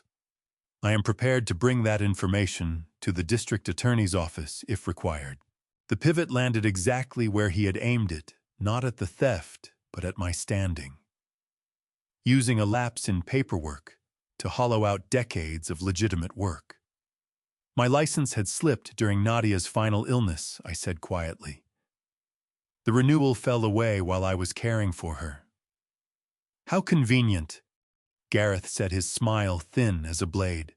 And yet you kept practicing, kept billing insurance, kept seeing patients. I pulled out my own document, current valid through 2024. The lapse was resolved 4 months ago, long before you made the decision to take my research. Baxter studied both documents, his jaw set. The licensing question is a distraction. We're here to address research theft, not paperwork. Administrative lapses reveal character, Gareth countered. They speak to judgment, to professional standards, to whether this board should give weight to wild accusations from a man who couldn't maintain his own credentials. The attack was gaining traction. I could see board members exchanging looks, doubt settling into faces that had been open to me only moments before. It was time for the evidence I had been carrying for 15 years. I reached into my bag and placed Nadia's medical textbook from 1985 on the table with both hands. The burgundy cover was worn smooth but unbroken, the spine bent soft from years of being opened and consulted. I set it down with the care it deserved. "This belonged to my wife," I said. Dr. Nadia Hartnell, Jefferson Medical College class of 1985. She had a practice of marking her books with a small 4-leaf clover beside any passage she found especially significant. I opened to a marked page and turned the book so Baxter could see. The tiny clover sat in the margin in Nadia's precise hand. 15 years ago, when I first built the framework that Gareth later stole, I documented everything in a sealed envelope: original notes, initial research proposals, the complete theoretical foundation. I set a yellowed envelope on the table beside the book, its seal intact. I deposited copies with Jefferson Health Sciences Library, where Nadia had maintained her own archive of research. They've held it under standard documentation protocol since 2006. Gareth's color drained. The envelope contains my original work. I continued. Complete with development timeline, theoretical framework, and preliminary findings. It matches what you presented to this board, except my version is dated and notarized 15 years before you supposedly developed it on your own. That could be forged, Gareth said, but the edge had gone out of his voice. The Jefferson archives aren't forged. Baxter leaned forward, his attention sharpening. You're saying you have independent verification, or complete documentation sealed and witnessed? I met Gareth's eyes, including the 4-leaf clover signature that runs throughout the work. Nadia's mark, the same one that appears in her medical textbooks, her research notes, across every project we built together. The weight of 15 years of preparation landed in that room all at once. I hadn't merely preserved the evidence. I had deposited it somewhere Gareth could never reach, never alter, never dismiss. That's circumstantial. Gareth tried, but he was already scrambling. A signature means nothing. It means everything when it appears in work dated 2006, sealed and witnessed in the library system, and matches point for point what you presented as your own discovery in 2021. I broke the envelope's seal carefully and spread the contents across the table. Every page marked with Nadia's clover. Every calculation in my own handwriting. Every date notarized and archived. Baxter pulled the pages toward him, comparing them against Gareth's portfolio with the focused attention of a man who did not become a billionaire by missing details. His expression hardened as he moved between them. "This is the same framework," he said slowly. "Identical theoretical foundation, because he stole it," I said simply. "After Nadia died when I was at my lowest, he made himself my friend. He got inside my work, and then he took everything." "Dr. Hartnell," a woman's voice cut through the room. I looked up to find one of Baxter's legal team, Leona Birch, 52, silver-gray hair eyes that processed and retained everything. She was Baxter's chief legal counsel. Her reputation for precise verification was well known in medical circles. "You're claiming Jefferson can verify this archive immediately?" "Yes," I said, holding her gaze. "They maintain digital records of all sealed deposits, including the original submission dates and witness verification." Leona Birch already had her phone out and was dialing Jefferson Health Sciences Library archives. The book lay open on the table between us, Nadia's clover visible to the room, while Gareth stood motionless watching his contingency plan meet evidence whose existence he had never anticipated. 300 people held their breath while a phone screen's blue glow lit Leona Birch's face, and I understood for the first time What it feels like to watch your entire life turn on pixels loading. The ballroom had gone absolutely still. Gareth stood frozen at the table, his exit strategy evaporating in real time. Leona's fingers moved across the screen, with practiced efficiency, working through Jefferson Health Sciences Library's digital archive system, while the entire gala watched. Jefferson maintains complete metadata for all sealed research deposits, she said, her voice carrying clean through the silence. Timestamp verification, witness documentation, digital fingerprinting of original submissions. I watched her eyes track across the screen, reading data that would either restore 3 decades of work or leave me standing there as a bitter old man with a story no one could prove. Her expression shifted, sharpened. Original deposit, Conrad Hartnell. She said, her voice flat and precise. Timestamp 15 years ago. Gareth Colvin's application filed January 2020. 93% content similarity. The words hit the room like something physical. I felt my legs soften, relief coming through me in a wave strong enough that I had to press one hand against the table edge to stay upright. Leona looked up from her phone and found Baxter's eyes across the table. Mr. Ashford, there is no longer any question. Baxter turned toward Gareth slowly, his expression completing its journey from calculating investor to a man staring at betrayal. 93%. The number stayed in the air between them. Not interpretation, not opinion. Mathematical proof of intellectual property theft, precise to the decimal. 93%, not all of it, just enough to absorb a career, while leaving 3% as a fig leaf of deniability that dissolved the moment the metadata timestamps appeared. I looked at Gareth without fear for the first time. The flawless surface was splitting his calibrated composure. Fracturing under the weight of evidence he could not explain away, could not forge, could not characterize as circumstantial. Jefferson's archive system did not fabricate results. Digital fingerprints did not erode. "There's been a mistake," Gareth said, but the voice behind the words had gone hollow. 93%, Baxter repeated, dropping to a register that was quieter and more dangerous than shouting. "Of work you represented as your independent creation. Work I committed $200 million to commercialize." The board members were drawing away from Gareth, now actual physical space opening around him as the legal exposure came into focus. Investment fraud, copyright violation, breach of fiduciary duty.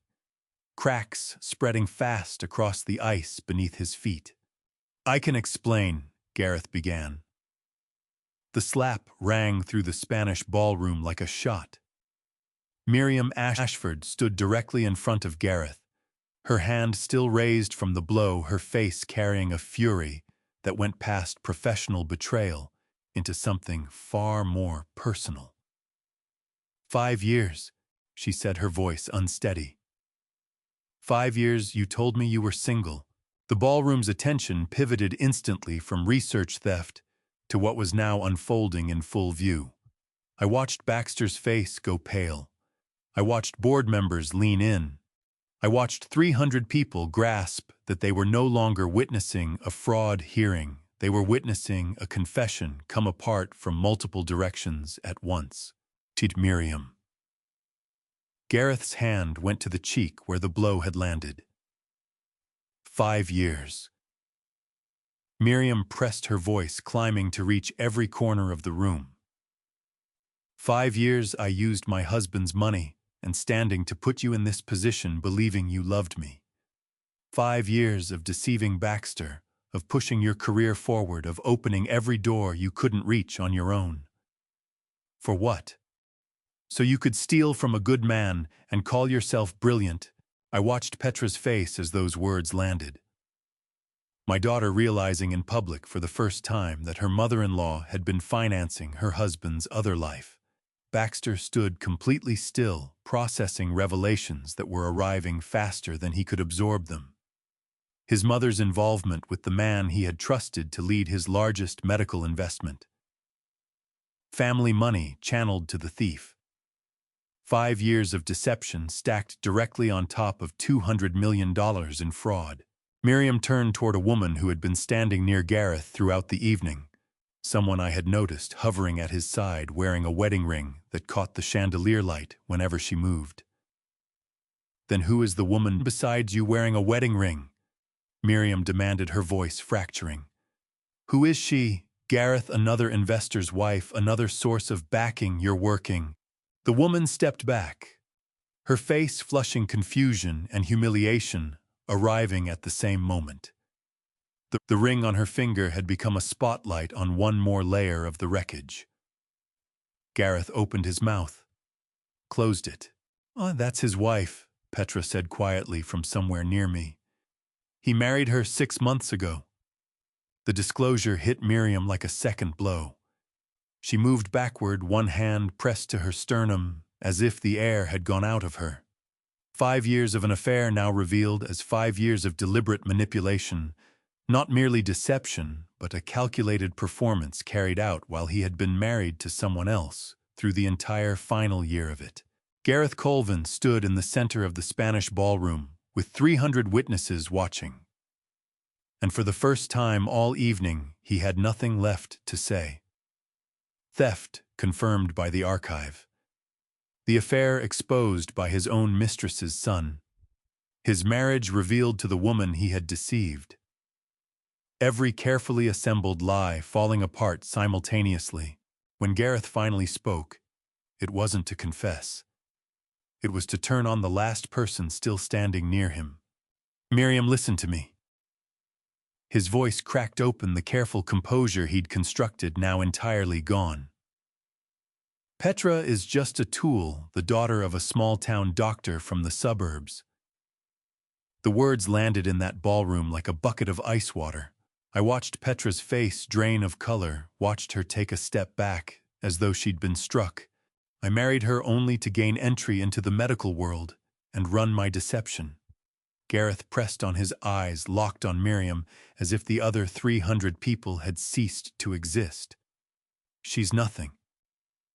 The silence that followed was total. 300 people motionless, watching a man publicly dismantle his own wife's humanity in front of Philadelphia's elite, all to rescue a lie that was already ash. Petra stood perfectly still. No tears, no protest. Just absorbing the public declaration that she had never been loved, never been valued, never been anything more than a calculated entry point to her father-in-law's research. That is the cost of 2 years of silence. I thought, watching my daughter-in-law understand she had shielded a man who'd never regarded her as human. Miriam let out a broken laugh, hollow of any warmth. "You think telling me she meant nothing improves your position? You think confessing you're capable of using people makes me want you back? I used her to get close to him." Gareth jabbed a finger toward me, his desperation climbing. "To get access, to build trust, to put myself where I could take what wasn't mine." Baxter finished it quietly. "The word you keep stepping around is steal." Gareth's mouth shut. The ballroom held its breath. I watched Petra's face as the word nothing continued to hang in the air. My daughter-in-law arriving at the understanding that she had never been a wife, only collateral damage in a fraud that had swallowed 2 years of her life. Then the ballroom doors swung open. A man in his late 40s walked in with the unhurried confidence of someone accustomed to rooms where power gathered. Cormac Vane. I knew him the moment I saw him, despite 15 years since his graduation from Jefferson Medical College. He'd been among my finest students, gifted at weaving disparate legal precedents into arguments that left no seam. He had gone on to make his name in federal intellectual property law, and his reputation for thorough investigation had become legendary. Behind him came 2 people whose arrival shifted the evening from scandal into criminal proceeding. The woman was Vera Holcomb, early 40s, short, dark hair, with the steady gaze that accumulates from years of witness interviews. FBI, her badge clipped visibly to her belt. Beside her walked Tanner Wexford, late 30s, tall and methodical, his attention already moving across the ballroom, reading faces and mapping positions. "Mr. Ashford," Cormac said, addressing Baxter directly. "I apologize for the intrusion, but this matter carries federal implications." Baxter nodded slowly. "Cormac, I wondered when you'd get here." "Dr. Hartnell reached out to me 3 days ago." Cormac explained, his voice traveling easily through the silent room. He'd grown suspicious of the research submission weeks before. When Petra's invitation arrived, he knew something had gone wrong. "He asked me to verify the Jefferson Health Sciences Library archive records before anything became public. What I found reaches further than tonight's revelation." He drew a folder from his briefcase and opened it with practiced efficiency. Gareth Colvin was investigated for research fraud in Chicago in 2013. Cormac said, his tone flat and factual. Rush University Medical Center. Allegations of misappropriating a colleague's preliminary cancer research. The matter had been resolved quietly, a non-criminal agreement, Gareth's departure, an institutional pledge, never to publish the disputed work, and a closed file. Gareth's face moved from pale to ashen. "This is a pattern," Cormac continued. "Not an isolated incident. Not a misunderstanding. A documented history of intellectual property theft, spanning nearly a decade." He paused. $2 million life insurance policy on a 60-year-old man purchased 3 months after the theft was finalized. Insurance or intent? Baxter leaned forward. "Why didn't due diligence surface this?" "Because the Chicago agreement was sealed," Cormac said. "Standard practice in academic settlements, it wouldn't appear in conventional background checks. I located it through federal legal databases, accessible only at certain clearance levels." He paused, his eyes finding mine across the ballroom.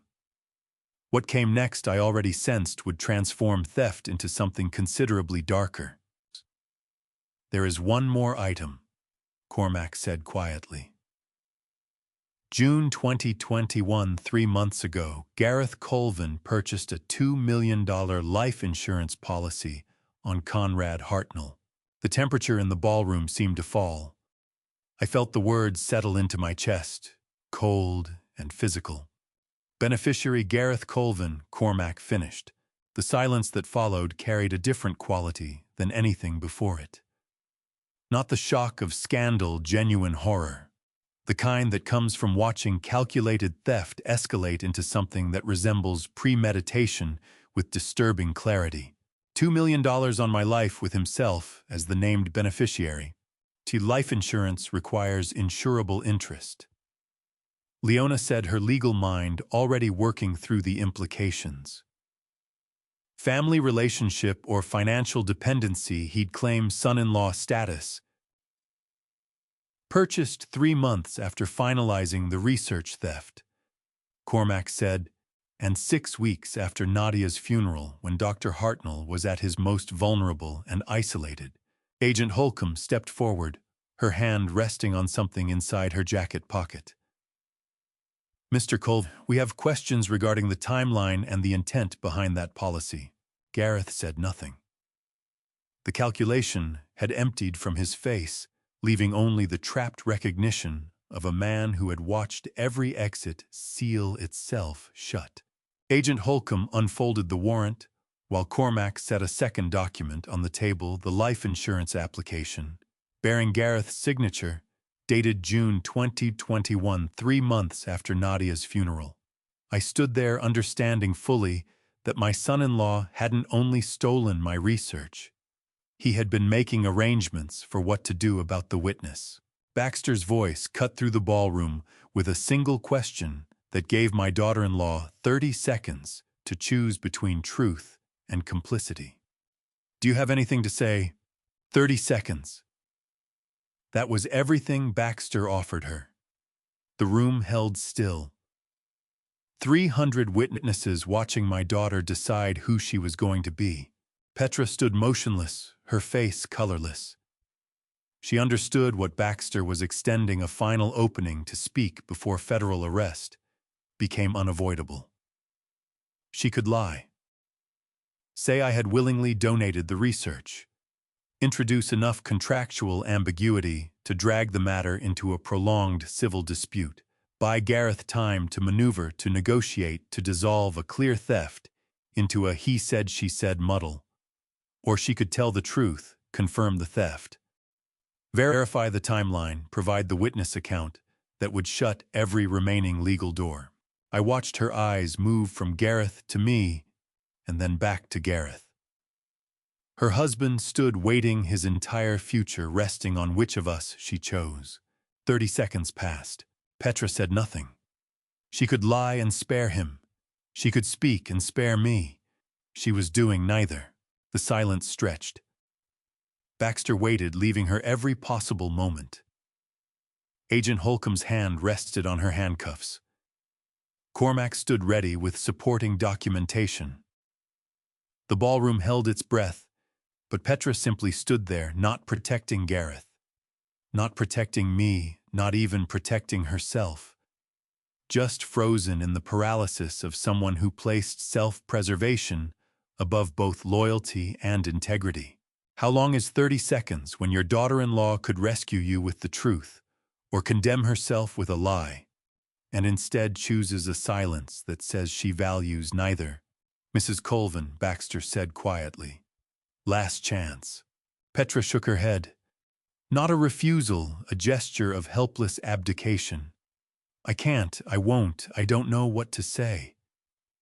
This is the second time tonight she chose silence, I thought, watching her turn away from both of us. And this time I cannot forgive.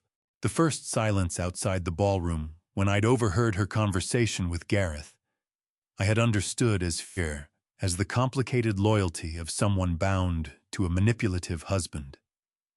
But this silence with federal agents present and truth, the only currency that carried weight, revealed something else entirely.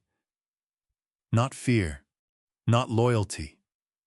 Just the hollow self-interest of someone who would rather watch two men destroy each other than risk anything of her own. Then we proceed, Baxter said.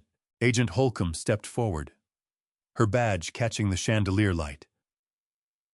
Gareth Colvin, you're under arrest for federal intellectual property theft, wire fraud, and criminal endangerment. The handcuffs clicked, a sound that rang through the silent ballroom. Gareth didn't resist.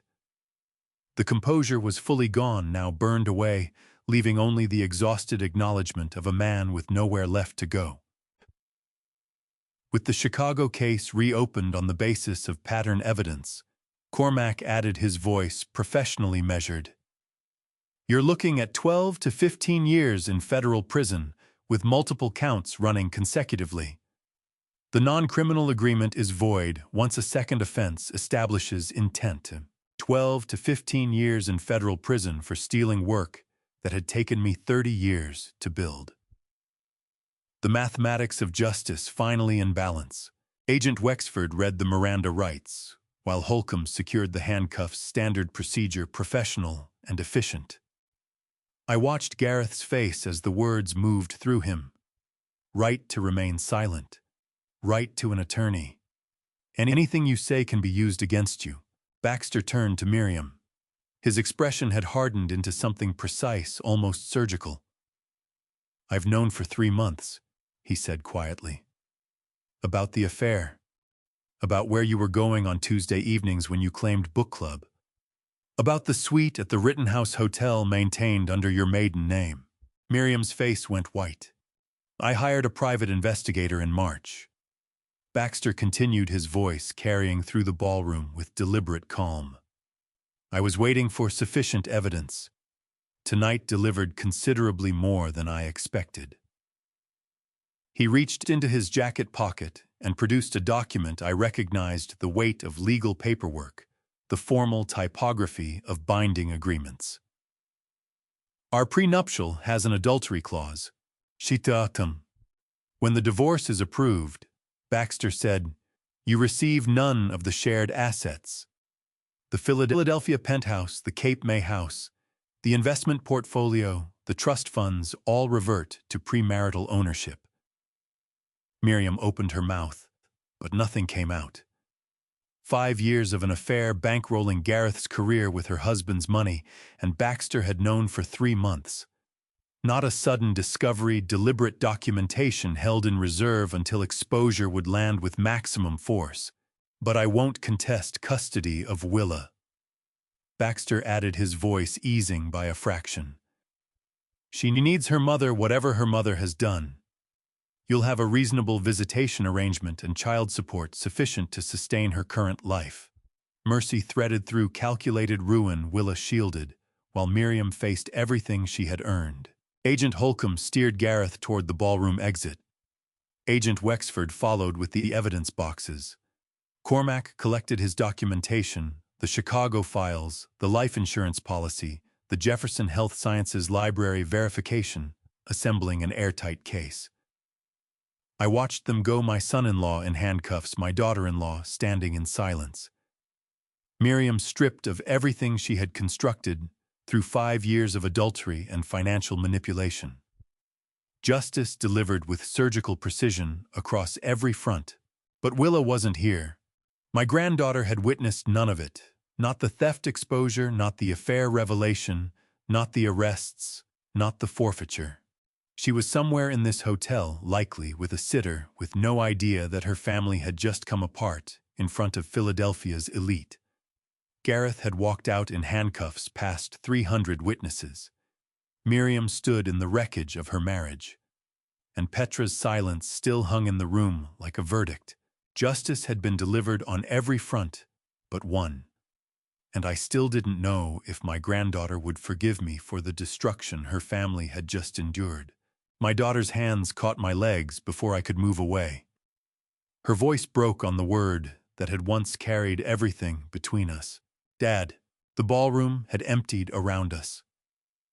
Gareth was gone in FBI custody. Miriam stood amid the ruins of her marriage. 300 witnesses had already begun carrying the scandal through Philadelphia's social circles, but Petra remained. She was kneeling now at my feet in the corner where I had gathered my things. Dad, I'm your only daughter. Her fingers closed around my pants leg with a grip that had desperation in every knuckle. I was deceived by him. Please, save me. I looked down at her. My only child, the reason I had rebuilt my entire existence after Nadia died. Her face was streaked with tears, mascara running the elegant gown she had chosen for this evening, creased and crumpled as she knelt on the ballroom's marble floor. She was waiting for me to kneel beside her, to lift her up, to say what a father is supposed to say when his daughter weeps. It's all right. We'll get through this. I forgive you. I didn't kneel. Well, you were deceived. I repeated it in the same voice I had used in operating rooms when delivering hard news to families, controlled, precise, leaving no space for misreading. Yes, Petra said quickly, hope kindling in her eyes. He lied to me about everything, the research, the timeline, where the ideas came from. I didn't know he'd stolen from you until tonight. The exit twist in its purest form, recasting 2 years of complicit silence as innocent victimhood, transferring accountability from her own choices onto his deception. When your mother died, I said quietly, I gave up Jefferson Medical College to work as a doctor in a small Kensington practice just to have time with you. You were 12, motherless. I had an offer to lead surgery at Jefferson, one of the most prestigious positions in medicine. I turned it down. I could still see that day clearly, the letter I had declined the position I had walked away from. Head of surgery. Petra was 12 and she had just lost her mother. The role would have meant 80-hour weeks, constant travel conferences, and committees that would have left her alone at the moment she most needed someone to come home. So I took a post at a small Kensington clinic. I continued. Half the standing, a quarter of the pay. But I could be there for dinner. I could help with homework. I could be the parent you needed. Petra's grip on my leg loosened slightly. I always thought you resented it, I said. The small house, the old car, state university instead of private college.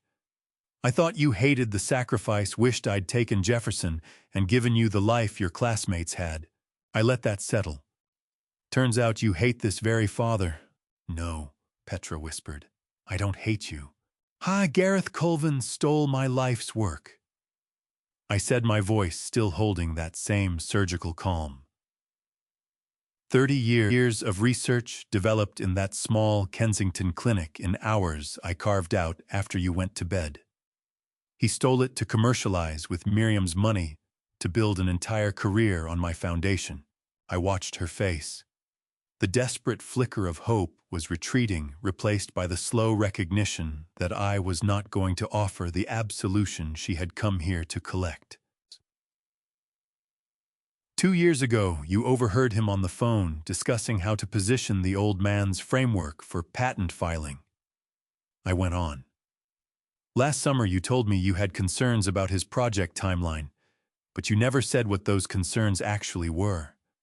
You chose silence then. For the rewards his success would bring, the house in Chestnut Hill, the social position, the money that came from theft. Her hands on my leg, like someone drowning, clinging to wreckage, not yet understanding that she had been the one who opened the hull. Tonight, when I needed you most, you chose silence a second time. I said. Baxter gave you 30 seconds to speak, to confirm the theft, to provide the testimony that would have closed every legal exit. You said nothing.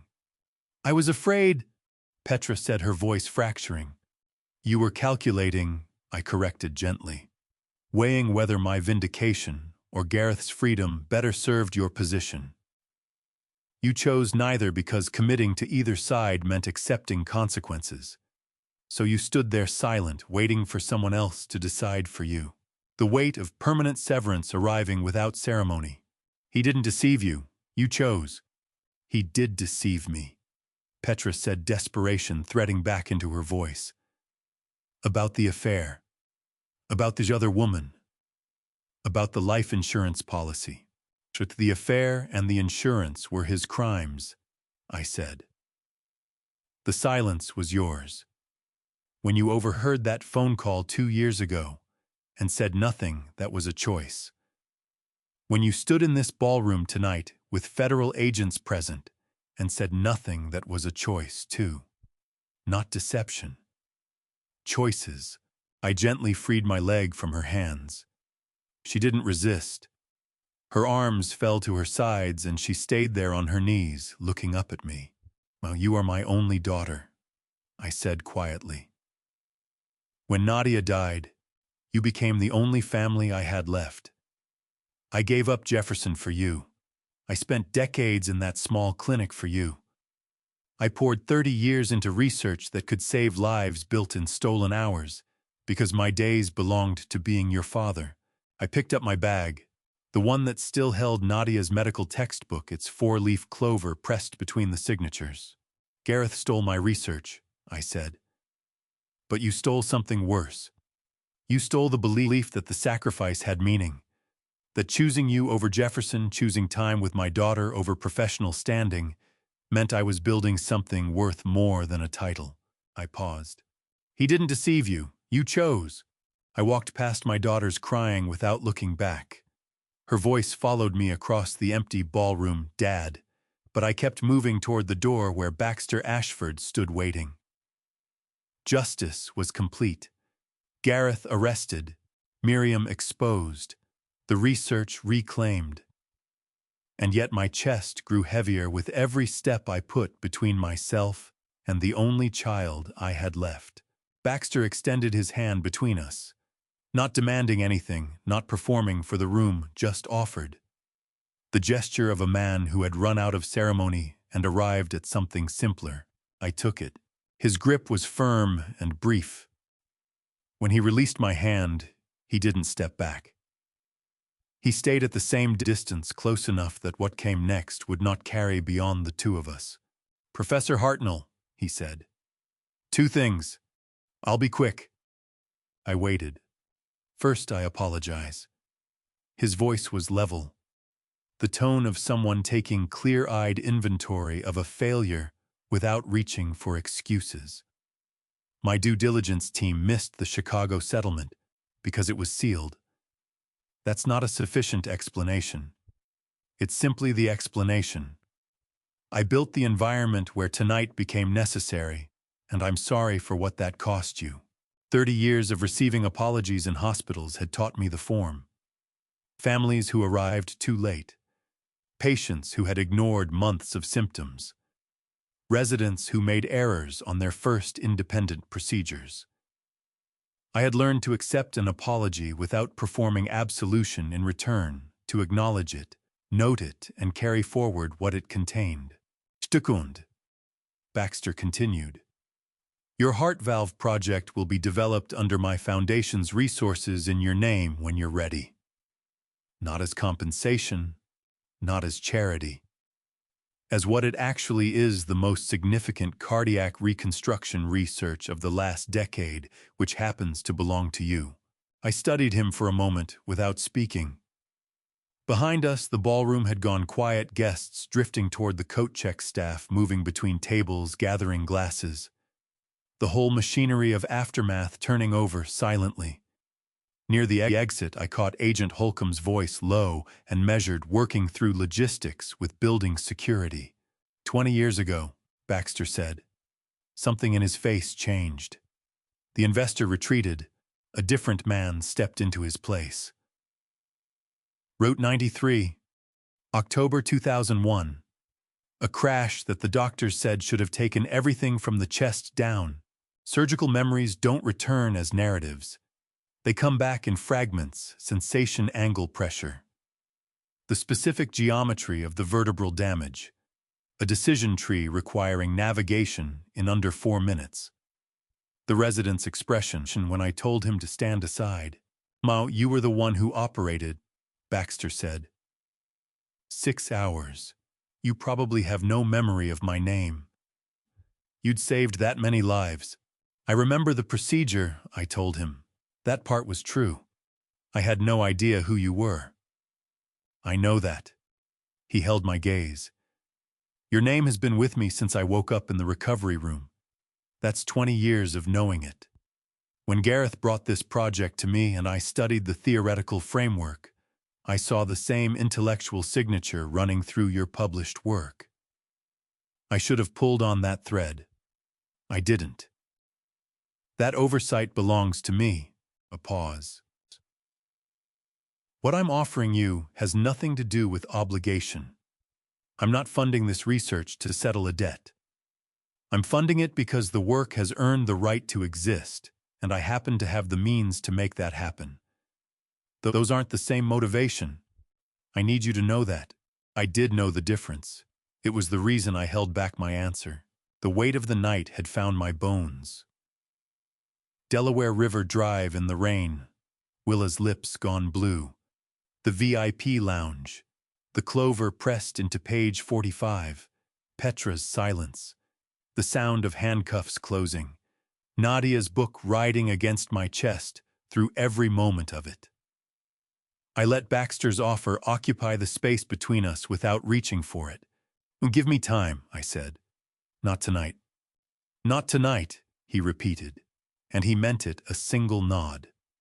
The kind that belongs to a man who knows certain answers cannot be rushed. Then he turned and moved back across the room toward Leona and Cormac, who were still organizing papers near the dais. I stayed by the exit alone for a moment. My wrists throbbed where Alistair Grady and Brent Culver had wrenched them. The blood on my hands had dried and darkened. My shoes were still wet from where I'd gone down on both knees in the December mud, beside a wrecked SUV on Delaware River Drive. The mud had tracked onto the ballroom floor. Someone from the cleaning crew would come across those marks in the morning and have no way of knowing what they signified. I was reaching for my coat when footsteps came from behind me, unhurried, deliberate, familiar. Greta Halsey was making her way across the ballroom floor with the measured calm of a woman who had spent decades entering hard rooms and understood that how you move matters as much as where you're going. 68 years old, silver hair, the kind of presence that lowers the emotional temperature of a room simply by occupying it. Nadia's closest friend, going back to their first year of medical school, the same woman who had kept vigil with me at the hospital the night Nadia died, and had known without being told that nothing she could say would help. Clayton reached me first, she said, arriving at my side. Then Cormac. I got here as fast as I could. Her eyes went to my wrists. The bruising showed clearly in the light, dark, finger-shaped impressions against pale skin. Nothing in her expression broke, but something behind it tightened and then went still. The look of someone filing something away permanently. She opened her arms and held me. No words of congratulation, no gesture toward ceremony, just the plain physical reality of another human being present after a night that had included being hauled from a room kneeling in frozen mud and walking away from my daughter's voice without once turning around. Something I'd been bracing against all evening came loose in my chest. Willa is all right, Greta said quietly, easing back, but leaving one hand on my arm. She's at Hahnemann University Hospital. Russell is with her. She's being well looked after. I shut my eyes for a count of 1, then opened them. The clover, Greta said, her tone shifting into something deliberate, the careful register she'd used in hospitals when words needed to arrive in a particular order. Leona Birch's verification. The Jefferson Health Sciences Library records Nadia set all of that in motion herself. I know, I said. Tonight was the first I understood it. She told me during that final week, Greta said. You were at the clinic. She wanted to sort through her papers while she was still able. Her hand rested on the book I was holding, Nadia's medical textbook, brown leather spine worn to softness. She said, if Conrad ever needs proof of what belongs to him, the book will be sufficient. I kept a copy where she left it. I never quite grasped what she was preparing for. I asked her why you would ever require proof of your own work. What did she tell you? Greta looked at me without looking away. She smiled. Not an explanation, just that smile she used when she'd already worked 3 moves ahead and seen no reason to walk you through them. That smile. 32 years of being on the receiving end of it. She didn't know about Gareth, I said. Not a question, I was reasoning through it out loud. She couldn't have. 2 years passed between her death and any of this. No, Greta said. She had no specific knowledge, but she knew Jefferson Medical College. She understood how institutions behave toward a man's life work when careers and money enter the picture. She'd seen it happen to people she respected. She was building you a shelter against a threat she couldn't name because she understood you well enough to know the future carries dangers that don't announce themselves. I pressed the book against my chest, right where it had rested through the entire evening. She gave me more than evidence, I said. Yes, Greta said simply. She gave you back yourself. She let a moment pass. My car is out front. Come, I'll take you home. I turned for one last look at the ballroom. Chandeliers still lit over tables that had long since emptied. Tablecloths rumpled, no longer arranged. Champagne glasses standing half-finished or tipped. The contract Gareth had held a pen over 2 hours ago still spread open on the dais. Somewhere deeper in the building, Petra remained in whatever room she had retreated to. I didn't go looking for her. I buttoned my coat, slid Nadia's book into my inner pocket, and walked out beside Greta Halsey, through the Four Seasons Philadelphia lobby marble floors, catching the chandelier light above the nightstaff, watching us cross without a word spoken. Philadelphia beyond the doors. Post-storm cold, the air cleaned out, everything rinsed.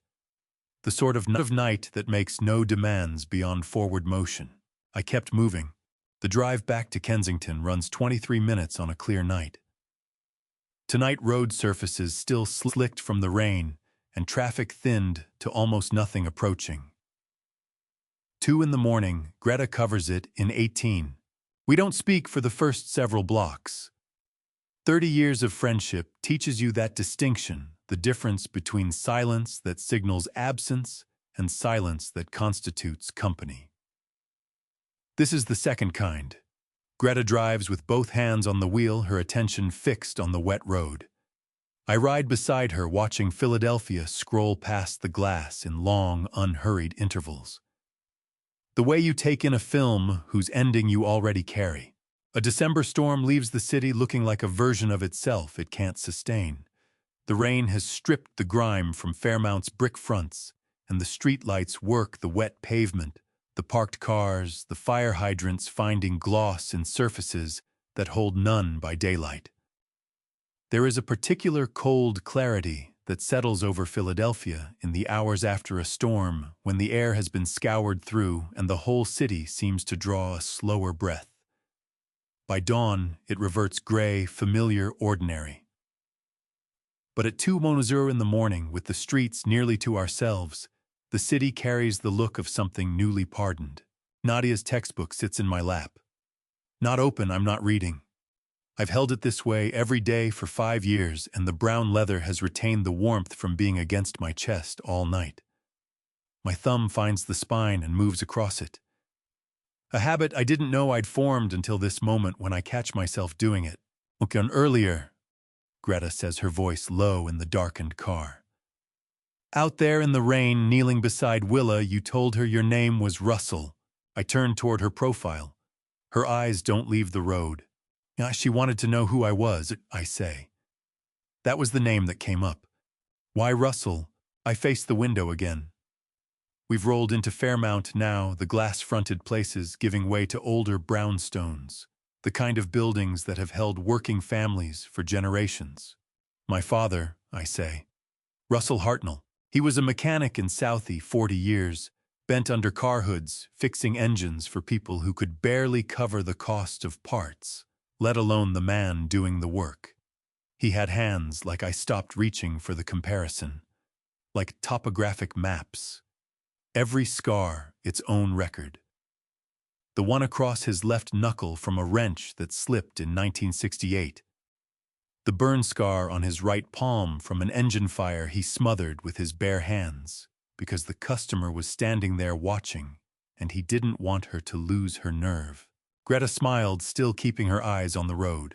When Nadia mentioned him, said he had uncommon wisdom for a man who never set foot in a college. She was right, I said. He possessed the kind of intelligence built from sustained attention, from watching people across decades, and arriving at the conclusion that most problems have cleaner solutions than educated people are willing to accept. He used to say that the reason doctors and lawyers and professors made everything so complicated was that complicated things justified expensive fees. Greta let out a small, genuine laugh in the quiet of the car. He wasn't wrong, she said. He wasn't wrong about most things. I looked down at the book in my lap. He made it to every milestone: medical school residency completion, the Jefferson appointment. He wore the same suit to all 3 brown wool bought for my mother's funeral in 1975. Each time he had it cleaned and pressed until it held itself like something new. He never once told me he was proud of me. He didn't traffic in that word. He simply showed up.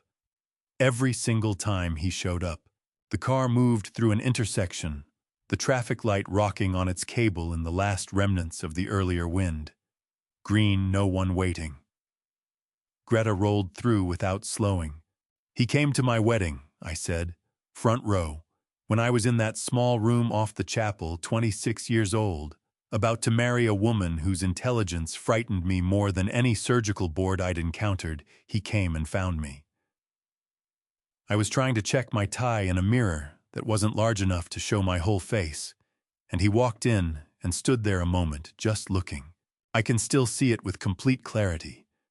The low ceiling, the smell of aged wood and candle wax.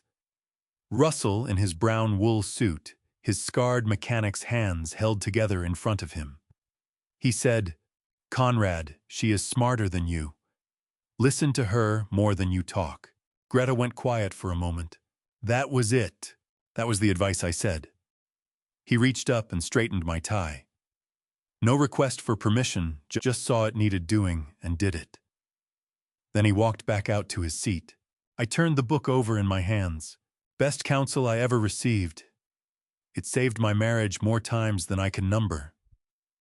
Any moment I believed I understood something better than Nadia. Any moment I was on the verge of saying something I couldn't call back, Russell's voice would arrive. "She is smarter than you. Listen more than you talk." "And did you?" Greta asked. "Listen." Every day, I said quietly. Even after she was gone. Especially then. We'd reached Kensington. The neighborhood made itself known the way it always does, older triple-deckers with lights still burning in the upper floors. The corner store with its hand-painted sign that predates my arrival. The park where children run in summer and teenagers shelter in winter with their collars pulled up. I have walked these blocks for 5 years, and they know me the way streets come to know the people who travel them faithfully, without judgment, without ceremony. Just recognition. When Willa asked who I was tonight, I said Russell was the first name I reached for. Not a title, not doctor, not professor. I paused. I think it's because when I was down in that mud with a folding knife and a plastic straw, trying to keep an 8-year-old girl alive while the rain came down in sheets, that was the most Russell I have ever been. Working entirely with what was in front of me. No operating room, no team, no equipment worth more than a house. Just hands and knowledge and the absolute refusal to leave. Greta was quiet for a long stretch. "He would have recognized that," she said finally. Not admired it. Recognized it. I said there's a difference. Russell didn't deal in admiration. He dealt in recognition. He would have looked at what I did tonight and given the same nod he gave me at 12 years old when I finished rebuilding a carburetor correctly. Not "good job." Just, "Yes, that's right. That's how it's done." Greta eased the car to the curb in front of my building. The engine idled. Neither of us moved to end things. "Made the book," Greta said softly, her eyes going to the textbook in my lap. "Nadia gave you that the day you married." 1985, I said. She'd written inside the front cover, "For Conrad with all my love, Nadia." And beneath the inscription, she'd drawn the clover. I opened the cover and angled it toward the streetlight coming through the windshield so Greta could see. The handwriting was exactly as it had been 36 years ago, Nadia wrote, with the same precision she applied to everything. Each letter set down with the care of someone who understood that how you wrote a thing reflected how fully you meant it. She told me the clover was for luck. I told her I didn't believe in luck. She said that was exactly why she was drawing it for me. Greta touched the inscription with one finger, not the clover, but Nadia's name. The last week before she died, she said, her voice going careful in the way voices do when someone has been holding something for a long time. "We were working through her papers in your study. You were at the clinic. I think she wanted to go through things while she still had the ability to decide what to keep, what to release, what mattered. I waited." The engine idled. Outside, a car moved slowly along the wet street, its headlights sweeping the building front. "We found her archive copies," Greta continued. "The sealed deposits at the Jefferson Health Sciences Library. Every research document going back to 2006 notarized and time-stamped with her four-leaf clover on every page. I asked her why she'd done it. Greta paused, choosing the words precisely the way she had always chosen them. "Nah," she said, "if one day Conrad needs proof of his work, the book is enough. I've kept a copy there." I didn't understand what she was telling me. I asked why you'd ever need proof of your own research. She just smiled, I said. "What kind of smile?" I asked.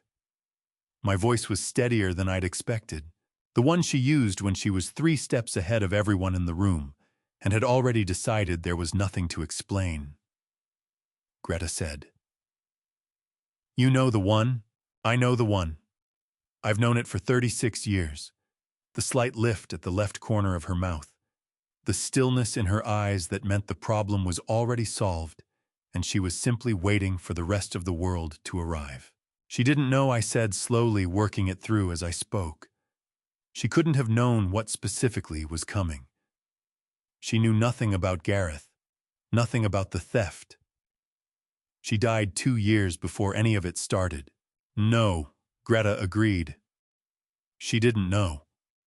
But she knew Jefferson Medical College, I said. She knew academic institutions. She spent 30 years watching careers devoured by politics and ambition and men who collected credit for work they hadn't done. She saw it happen to colleagues, to students. I stopped. She'd watched it nearly happen to me twice before, and both times we'd had the documentation to hold the line. She was building protection against something she couldn't see clearly enough to name. "She was loving you forward," Greta said simply. The phrase arrived with the weight of something I had no better word for. Not grief. I have lived with grief for 5 years, and I know its particular shape by now. Something else. The understanding that love practiced with enough intelligence and sustained attention can reach past death and still be of use. Can still be present. Can still be in the most literal and practical sense the thing that saves you. Nadia had signed every page, sealed every document, assembled an archive I hadn't known was waiting for me until the evening I stood before 300 witnesses in a ballroom and watched a matchlight next to a word, 93% content similarity, on Leona Birch's phone screen, and 30 years of taken work came home. She had done all of it quietly without telling me, because telling me would have meant acknowledging that the world held dangers she could not always place herself between me and. And Nadia, who was almost always 3 steps ahead and almost never wrong, had understood that the most useful protection is the kind its recipient doesn't know they're carrying. "I've been talking to her every day since she died," I said. The first time I had spoken those words aloud in the car at the clinic walking home. "I don't know if it reaches her. I don't know if she can hear any of it, but I haven't been able to stop." "Don't stop," Greta said without hesitation. I looked at her. "Don't stop," she said again plainly. "It helps. Trust me." I didn't press her on how she knew. Greta lost her husband 11 years ago, the year before Nadia's illness began, and she has never remarried and has never appeared diminished by it. There is a completeness in her I recognize as something built through effort, not granted the completeness of someone who has moved all the way through loss, rather than constructing walls around it and calling that strength. I lifted the book and pressed it once against my chest, right over my heart, where it has rested every day for 5 years. "Russell used to say that working hands never need to apologize for calluses," I told Greta.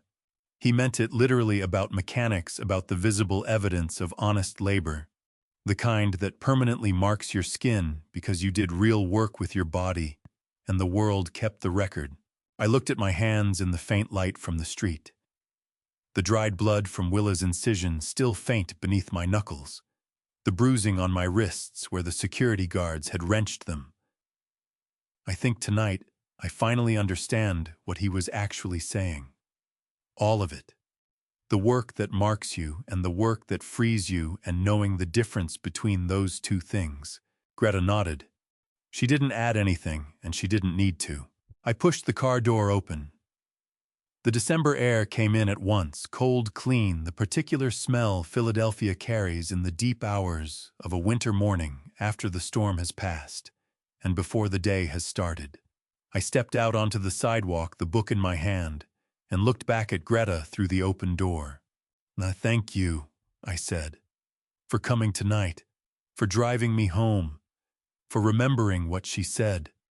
"Oh, she asked me to," Greta said. Then she smiled, small and certain, the smile of someone delivering a message they've been holding for 5 years and are finally able to set down. "That last week in your study, going through the papers." She looked at me and said, "Greta, when Conrad needs reminding who he is, tell him about Russell." I didn't understand it then either. She paused. "I understand it now." I closed the door. I stood on the sidewalk in front of my building and watched Greta pull away her taillights, turning the wet pavement red for a moment, before she rounded the corner and was gone. Then the street settled into quiet. Just the distant sound of the harbor, the wind threading through bare-branched trees at the end of the block, the low hum of the city holding itself in the last hours before dawn. I looked down at the book one final time. The worn brown cover. The crack along the spine where 36 years of daily carrying had compressed the leather into something that fits my hand as though it were shaped for it. "For Conrad, with all my love, Nadia, 1985. I remember now," I said to the empty street. Then I went inside. 3 weeks after that December night, I can tell you what became of everyone. What I cannot tell you is whether any of it feels the way I imagined it would. I'm sitting at my desk at the Kensington Clinic on a Friday morning in early January. Thin winter light through windows that want cleaning. I'm writing this while the details are still sharp enough to be trusted. Outside, the street is doing what Kensington streets do in January, carrying on without comment. A delivery truck idles at the curb across the way. 2 men in work jackets stand at the corner, breath visible in the cold air. Normal. Unchanged. Nadia's book lies open on the desk beside me. Not to any particular page, just open, her handwriting visible from where I sit. "For Conrad, with all my love, Nadia, 1985. Below her name, the small 4-leaf clover in blue ink. I stopped carrying the book in my jacket pocket 3 days after the Four Seasons Philadelphia. Not because I needed it less, but because I finally understood that it doesn't have to rest over my heart to remain with me. Some things you carry differently once you know what they actually are." Gareth Colvin sits in federal detention, awaiting trial scheduled for June 2022. Cormac presented the full case to the federal prosecutor's office 4 days after the Gala, the Jefferson Health Sciences Library verification. The 93% content similarity. The Chicago settlement, the life insurance policy purchased 3 months after Nadia's funeral with Gareth.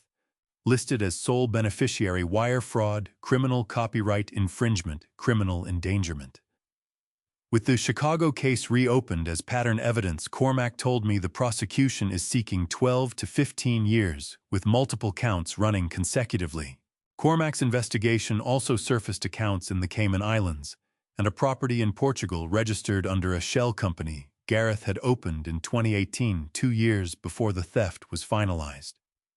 He had been assembling his exit for 3 years. He simply never anticipated the door closing before he reached it. I don't find myself thinking about Gareth often. I had expected to feel something when I learned he was in detention, satisfaction perhaps, or the particular relief of a debt settled. What I feel instead is something closer to nothing. Not peace exactly. More like the absence of a weight I had carried so long I'd ceased to register it the way a chronic pain disappears, and you only recognize how constant it had been by the abruptness of its absence. Miriam Ashford is in a 2-bedroom apartment in Chestnut Hill now. Baxter moved swiftly. The prenuptial agreement's adultery clause was activated within 72 hours, and the filing was without opening. The Philadelphia penthouse, the Cape May house, the investment portfolio, all reverted to premarital ownership. What she kept was Willa's schedule. Baxter, as he had promised in the ballroom, did not seek full custody. Alternating weekends, school holidays. The continuity an 8-year-old requires whatever her grandmother may have done. I don't know whether Miriam is rebuilding or simply sitting in a smaller place trying to understand how 5 years of decisions brought her there. That belongs to her story, not mine. Petra doesn't call. I don't call first. This is not a choice I arrived at consciously on any particular day. It is simply the shape of what now exists between us, the silence that grew naturally from the ballroom floor where she knelt and I walked away. I have picked up the phone 3 times in 3 weeks with her name on the screen. Each time I've set it back down. I don't know if I will forgive her. What I know is that I cannot wait for that answer before deciding to continue living. Russell taught me that, without meaning to.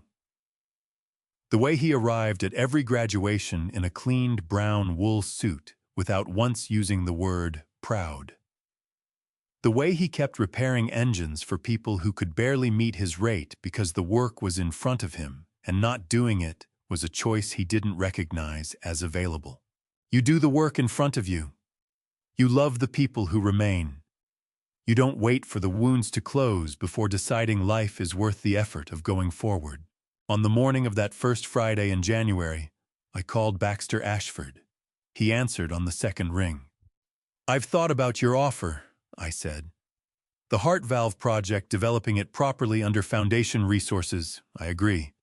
But with one condition." I kept my voice level. This work carries Nadia Hartnell's name as co-author. Not as a dedication.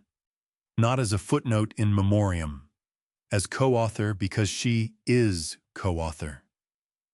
Her questions have shaped my questions for 30 years. The work would not exist without her, and I will not publish it under any configuration of names that erases that fact. The silence on the other end lasted long enough that I became aware of the clinic sounds around me. Opal moving files in the outer office. The heating system cycling on with its familiar knock. Of course, Professor Hartnell," Baxter said, and his voice carried a warmth I hadn't heard from him before. "That's not a condition. That's obvious." I ended the call and sat for a moment in the quiet. Then I said her name aloud. Not in grief, just as fact. Nadia Hartnell, co-author. The first time in 5 years I had spoken her name without the weight of loss collapsing it before it could leave my mouth. This time it came out clean and present the way you say the name of someone who is still in the room. I opened the book to the first marked page, a passage on cardiac tissue regeneration that Nadia had underlined in 1991. A note in her handwriting running up the margin. What if the scaffold isn't the problem? What if it's the signal timing? 30 years ago, that single marginal question had redirected 6 months of my research.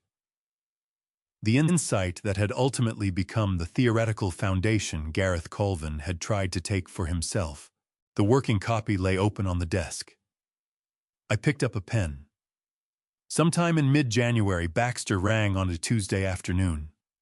Would I be open to a visit? Willa had been asking questions about the doctor who pulled her through. They arrived on a Thursday morning at 11. The rear door of Baxter's Suburban swung open, and Willa dropped down onto the pavement with the easy self-possession of an 8-year-old who has concluded the world is a worthwhile place and intends to examine all of it. Red coat. Ponytail already working itself loose on one side. She covered the distance to the clinic entrance with her chin forward and both hands buried in her pockets, and something in that walk brought Russell to mind. It was exactly how he had moved through every room of his life. I came out to greet them in the reception area. Willa fixed those blue eyes on me, the same ones I had stared into on a December roadside, while I counted seconds and listened to her lungs find their rhythm, and then she smiled. The kind of smile only a child produces, no calculation, No reservation, just a verdict already reached. You are good. That was enough. You're the doctor, she said. Azah, I said. Grandpa told me your name is Conrad. That's an old-fashioned name. It is. I like it. Delivered the way a judge delivers a ruling final, generous, no appeal necessary. She dipped her hand into her coat pocket and produced a folded sheet of paper, presenting it to me with both hands, the way children offer something they are quietly proud of. I made this for you. I opened it with care. White paper, crayon and colored pencil. Two figures standing together in the rain, one adult, one small, their arms joined by a single drawn line where their hands met. Blue strokes ran top to bottom across the whole page, rain filling every inch. The larger figure wore a dark jacket. Across the smaller figure's chest, a seatbelt rendered with a deliberate accuracy that told you she knew it mattered. And there in the upper right corner worked in green-colored pencil a small four-leaf clover. The breath went out of me. A beat passed. It came back. I drew the flower because flowers are beautiful. Willa said, her eyes still on the page in my hands. Grandpa said you like clovers. She had no way of knowing. Nobody had spoken to her about Nadia's clovers, the signed pages, 30 years of a woman pressing that same quiet mark onto her own work. Baxter had passed along one fact. Only the doctor liked clovers. Willa, being 8 years old and wholehearted in how she cared about things, had done the rest herself. Above her head, Baxter's gaze found mine. He didn't say a word. He didn't need to. His face held the whole sentence. I crouched to her level. This, I told her, is the most important drawing anyone has handed me in a very long time. She gave a small, satisfied nod and immediately pivoted to survey the reception area with the methodical interest of a person taking inventory. When they had gone, I carried the drawing back to my office, borrowed a strip of tape from Opal's desk, and fixed it to the wall alongside Nadia's photograph. The photograph dates from 1994. Nadia at 41 caught mid-laugh inside the Jefferson Health Sciences Library, gray cardigan, reading glasses riding up on her head, her attention aimed at someone standing off to the side of the frame. She isn't facing the lens. She is entirely absorbed in that instant, fully herself, nothing held back. And beside her now, Willa's drawing. Two figures in the rain. The green clover in the corner. Two clovers. One set down by a woman who knew that loving someone meant arming yourself against harms you couldn't yet see. One set down by a child who drew flowers for no deeper reason than that flowers are beautiful. Divided by everything that had taken place between them, and held together by everything that had counted. Beyond the window, the January sun finally pushed through the overcast that had been parked above Kensington for 3 days. The light entered at a shallow angle, spare precise, carrying itself a long way to land here. Not warmth exactly. Presence. The particular honesty of winter light which shows up plain and wants nothing from you. I settled into my chair. I turned the research to the page where Nadia had written in the margin. What if the scaffold isn't the problem? What if it's the signal timing? And I began to write. Not out of grief, not out of obligation, out of a plain recognition that the work was there and walking away from it was simply not an option I could see. She had shown me that. Russell had shown me that. That is where the story ends. Not with a verdict handed down from the outside, but with a man walking back through a door he had every reason to leave closed for good. I've thought a great deal about what all of this cost. The years of doubting my own work. The quiet erosion of trusting people I loved. I believe God allows certain losses to strip away everything that was never truly ours to begin with. And what remains after that stripping is the only thing worth building on. Conrad didn't come out of that night unmarked, but he came out of it clear. And sometimes clarity, as painful as it arrives, is the only inheritance worth passing on. If this story taught me anything, it's this: document your work and guard it not out of suspicion, but because what you build deserves a record that can speak for itself. When someone shows you who they are at the moment of another person's crisis, believe them completely. Loyalty given to the wrong person long enough will eventually ask you to betray yourself when you've reached that line. And if you have ever been overlooked, pushed out, or had your name quietly removed from something you built, keep going. The truth has a way of surfacing, usually at exactly the moment it is needed most. If this story moved, you share it with someone who is carrying something heavy right now. Someone who needs to be reminded that dignity and patience are not weakness. Leave a comment below and tell me what stayed with you. And if you haven't already, subscribe to Father's Silent Revenge so you don't miss what comes next. Thank you for listening all the way through. It means more than I can say. Until next time, take care of yourself.